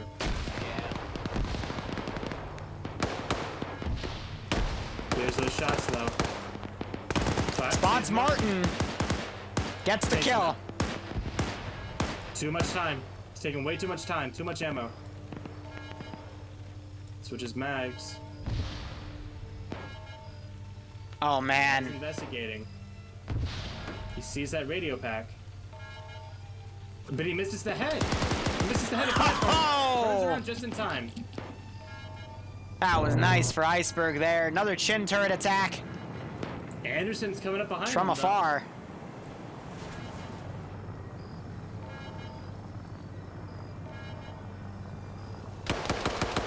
Ooh. And Iceberg meets Anderson.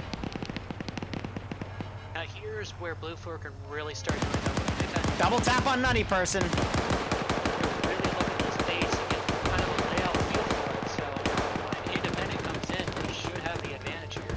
Iceberg runs Drink wakes back up. Another UPK strike coming in, and some paratroopers. Beautiful. Yeah.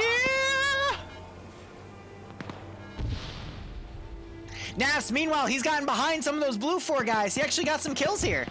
He took out Blue 4's Igla. Iceberg, sorry, Anderson tried to come up on Iceberg. Iceberg somehow manages to kill Anderson. Yeah, Galil's up with them too. Grenade goes off. Iceberg on 5 kills right now. That's great. Yeah, Galil doing the friendly wiggle. Iceberg doing the a bunny hop right there.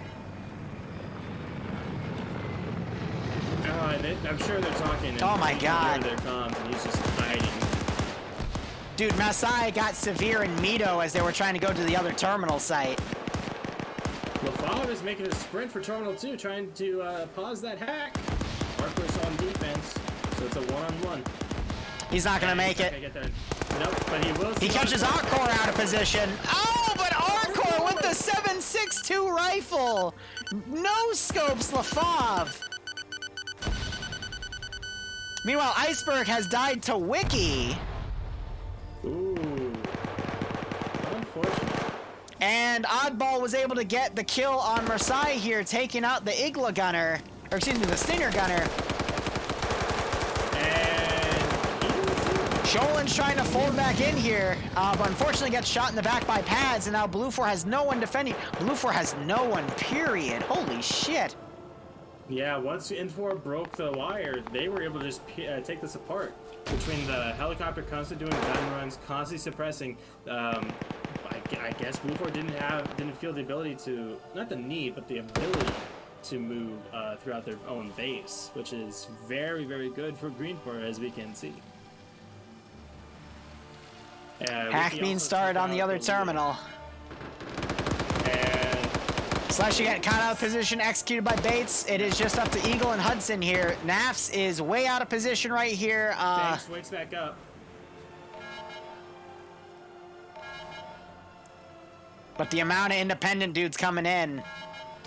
No, that could be a benefit to them because they don't know where anyone is. They're so good at running their base. Well, Bates getting knocked out again. Yeah, because he got into a 2v1 firefight.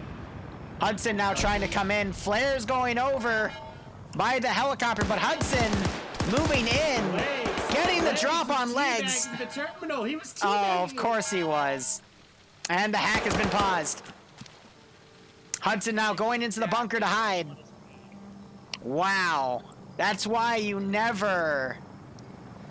Like, when it starts beeping, then you can teabag it. But till then... It ain't over till the fat lady sings. Indigo getting a double tap on Bates. Hudson pushing out at the worst time. Gets boxed in by Oddball and Jello. Beautiful play. And that just leaves Eagle and Naf's getting into the AO again. Oddball gonna restart that hack. Ooh, nice shot on Arkor. 2 minutes, 15 seconds. Wiki sees Nafs though. Nafs takes some hits. He's hurting. Another strafe. I don't think that's really called for, but Arkor wakes back up.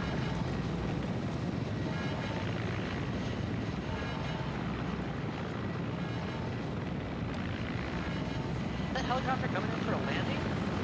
Probably. Celebration. Hey. Oh, it almost. Yeah, and he's spinning. Oh, probably Naps at an AT4. Eagle Oh, good area shot for Naps. next to Arcor. Doesn't look behind him. And Eagle going down. I don't see Nas getting this with the amount of independent guys, the helicopter right there. And again, another great effort, but this is actually the first attack victory of the night, so that's good to see, honestly. like I said, the longer Blue Force spends at this pace, and tries to hold it out, the less it might. Well, what else are they meant to do? I mean, Wiki running down where Naps was. But that's their one and only objective, is to just hold the base and hold these terminals. And the MI-24 lands. Naps getting close. Imagine if Naps sealed the MI-24. No. He just has to get into the objective and take 40 seconds, but he made a wide turn here. Oh, and the guy defending the terminal is still trying to get legs up. Oh, Naps is, no, he shouldn't have taken that turn.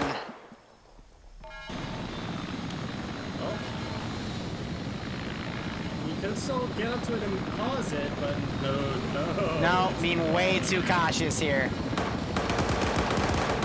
And gets killed by trades with Penn. That's GG.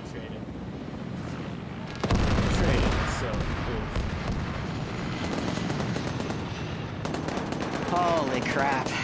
That's it. Alright guys, thank you so much for watching. Go operate operationally. We'll be back at Oh man, there goes the helicopter. Oh my god. And there goes legs. Look at all those downs. Go operate operationally. See you tomorrow at 8 p.m. for a 700th Cadian operation. And we already have a raid going. Sweet.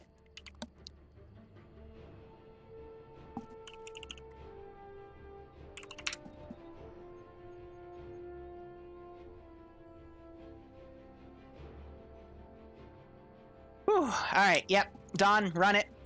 See you guys tomorrow, hopefully. Hope you enjoyed this episode of Friday Night Fights.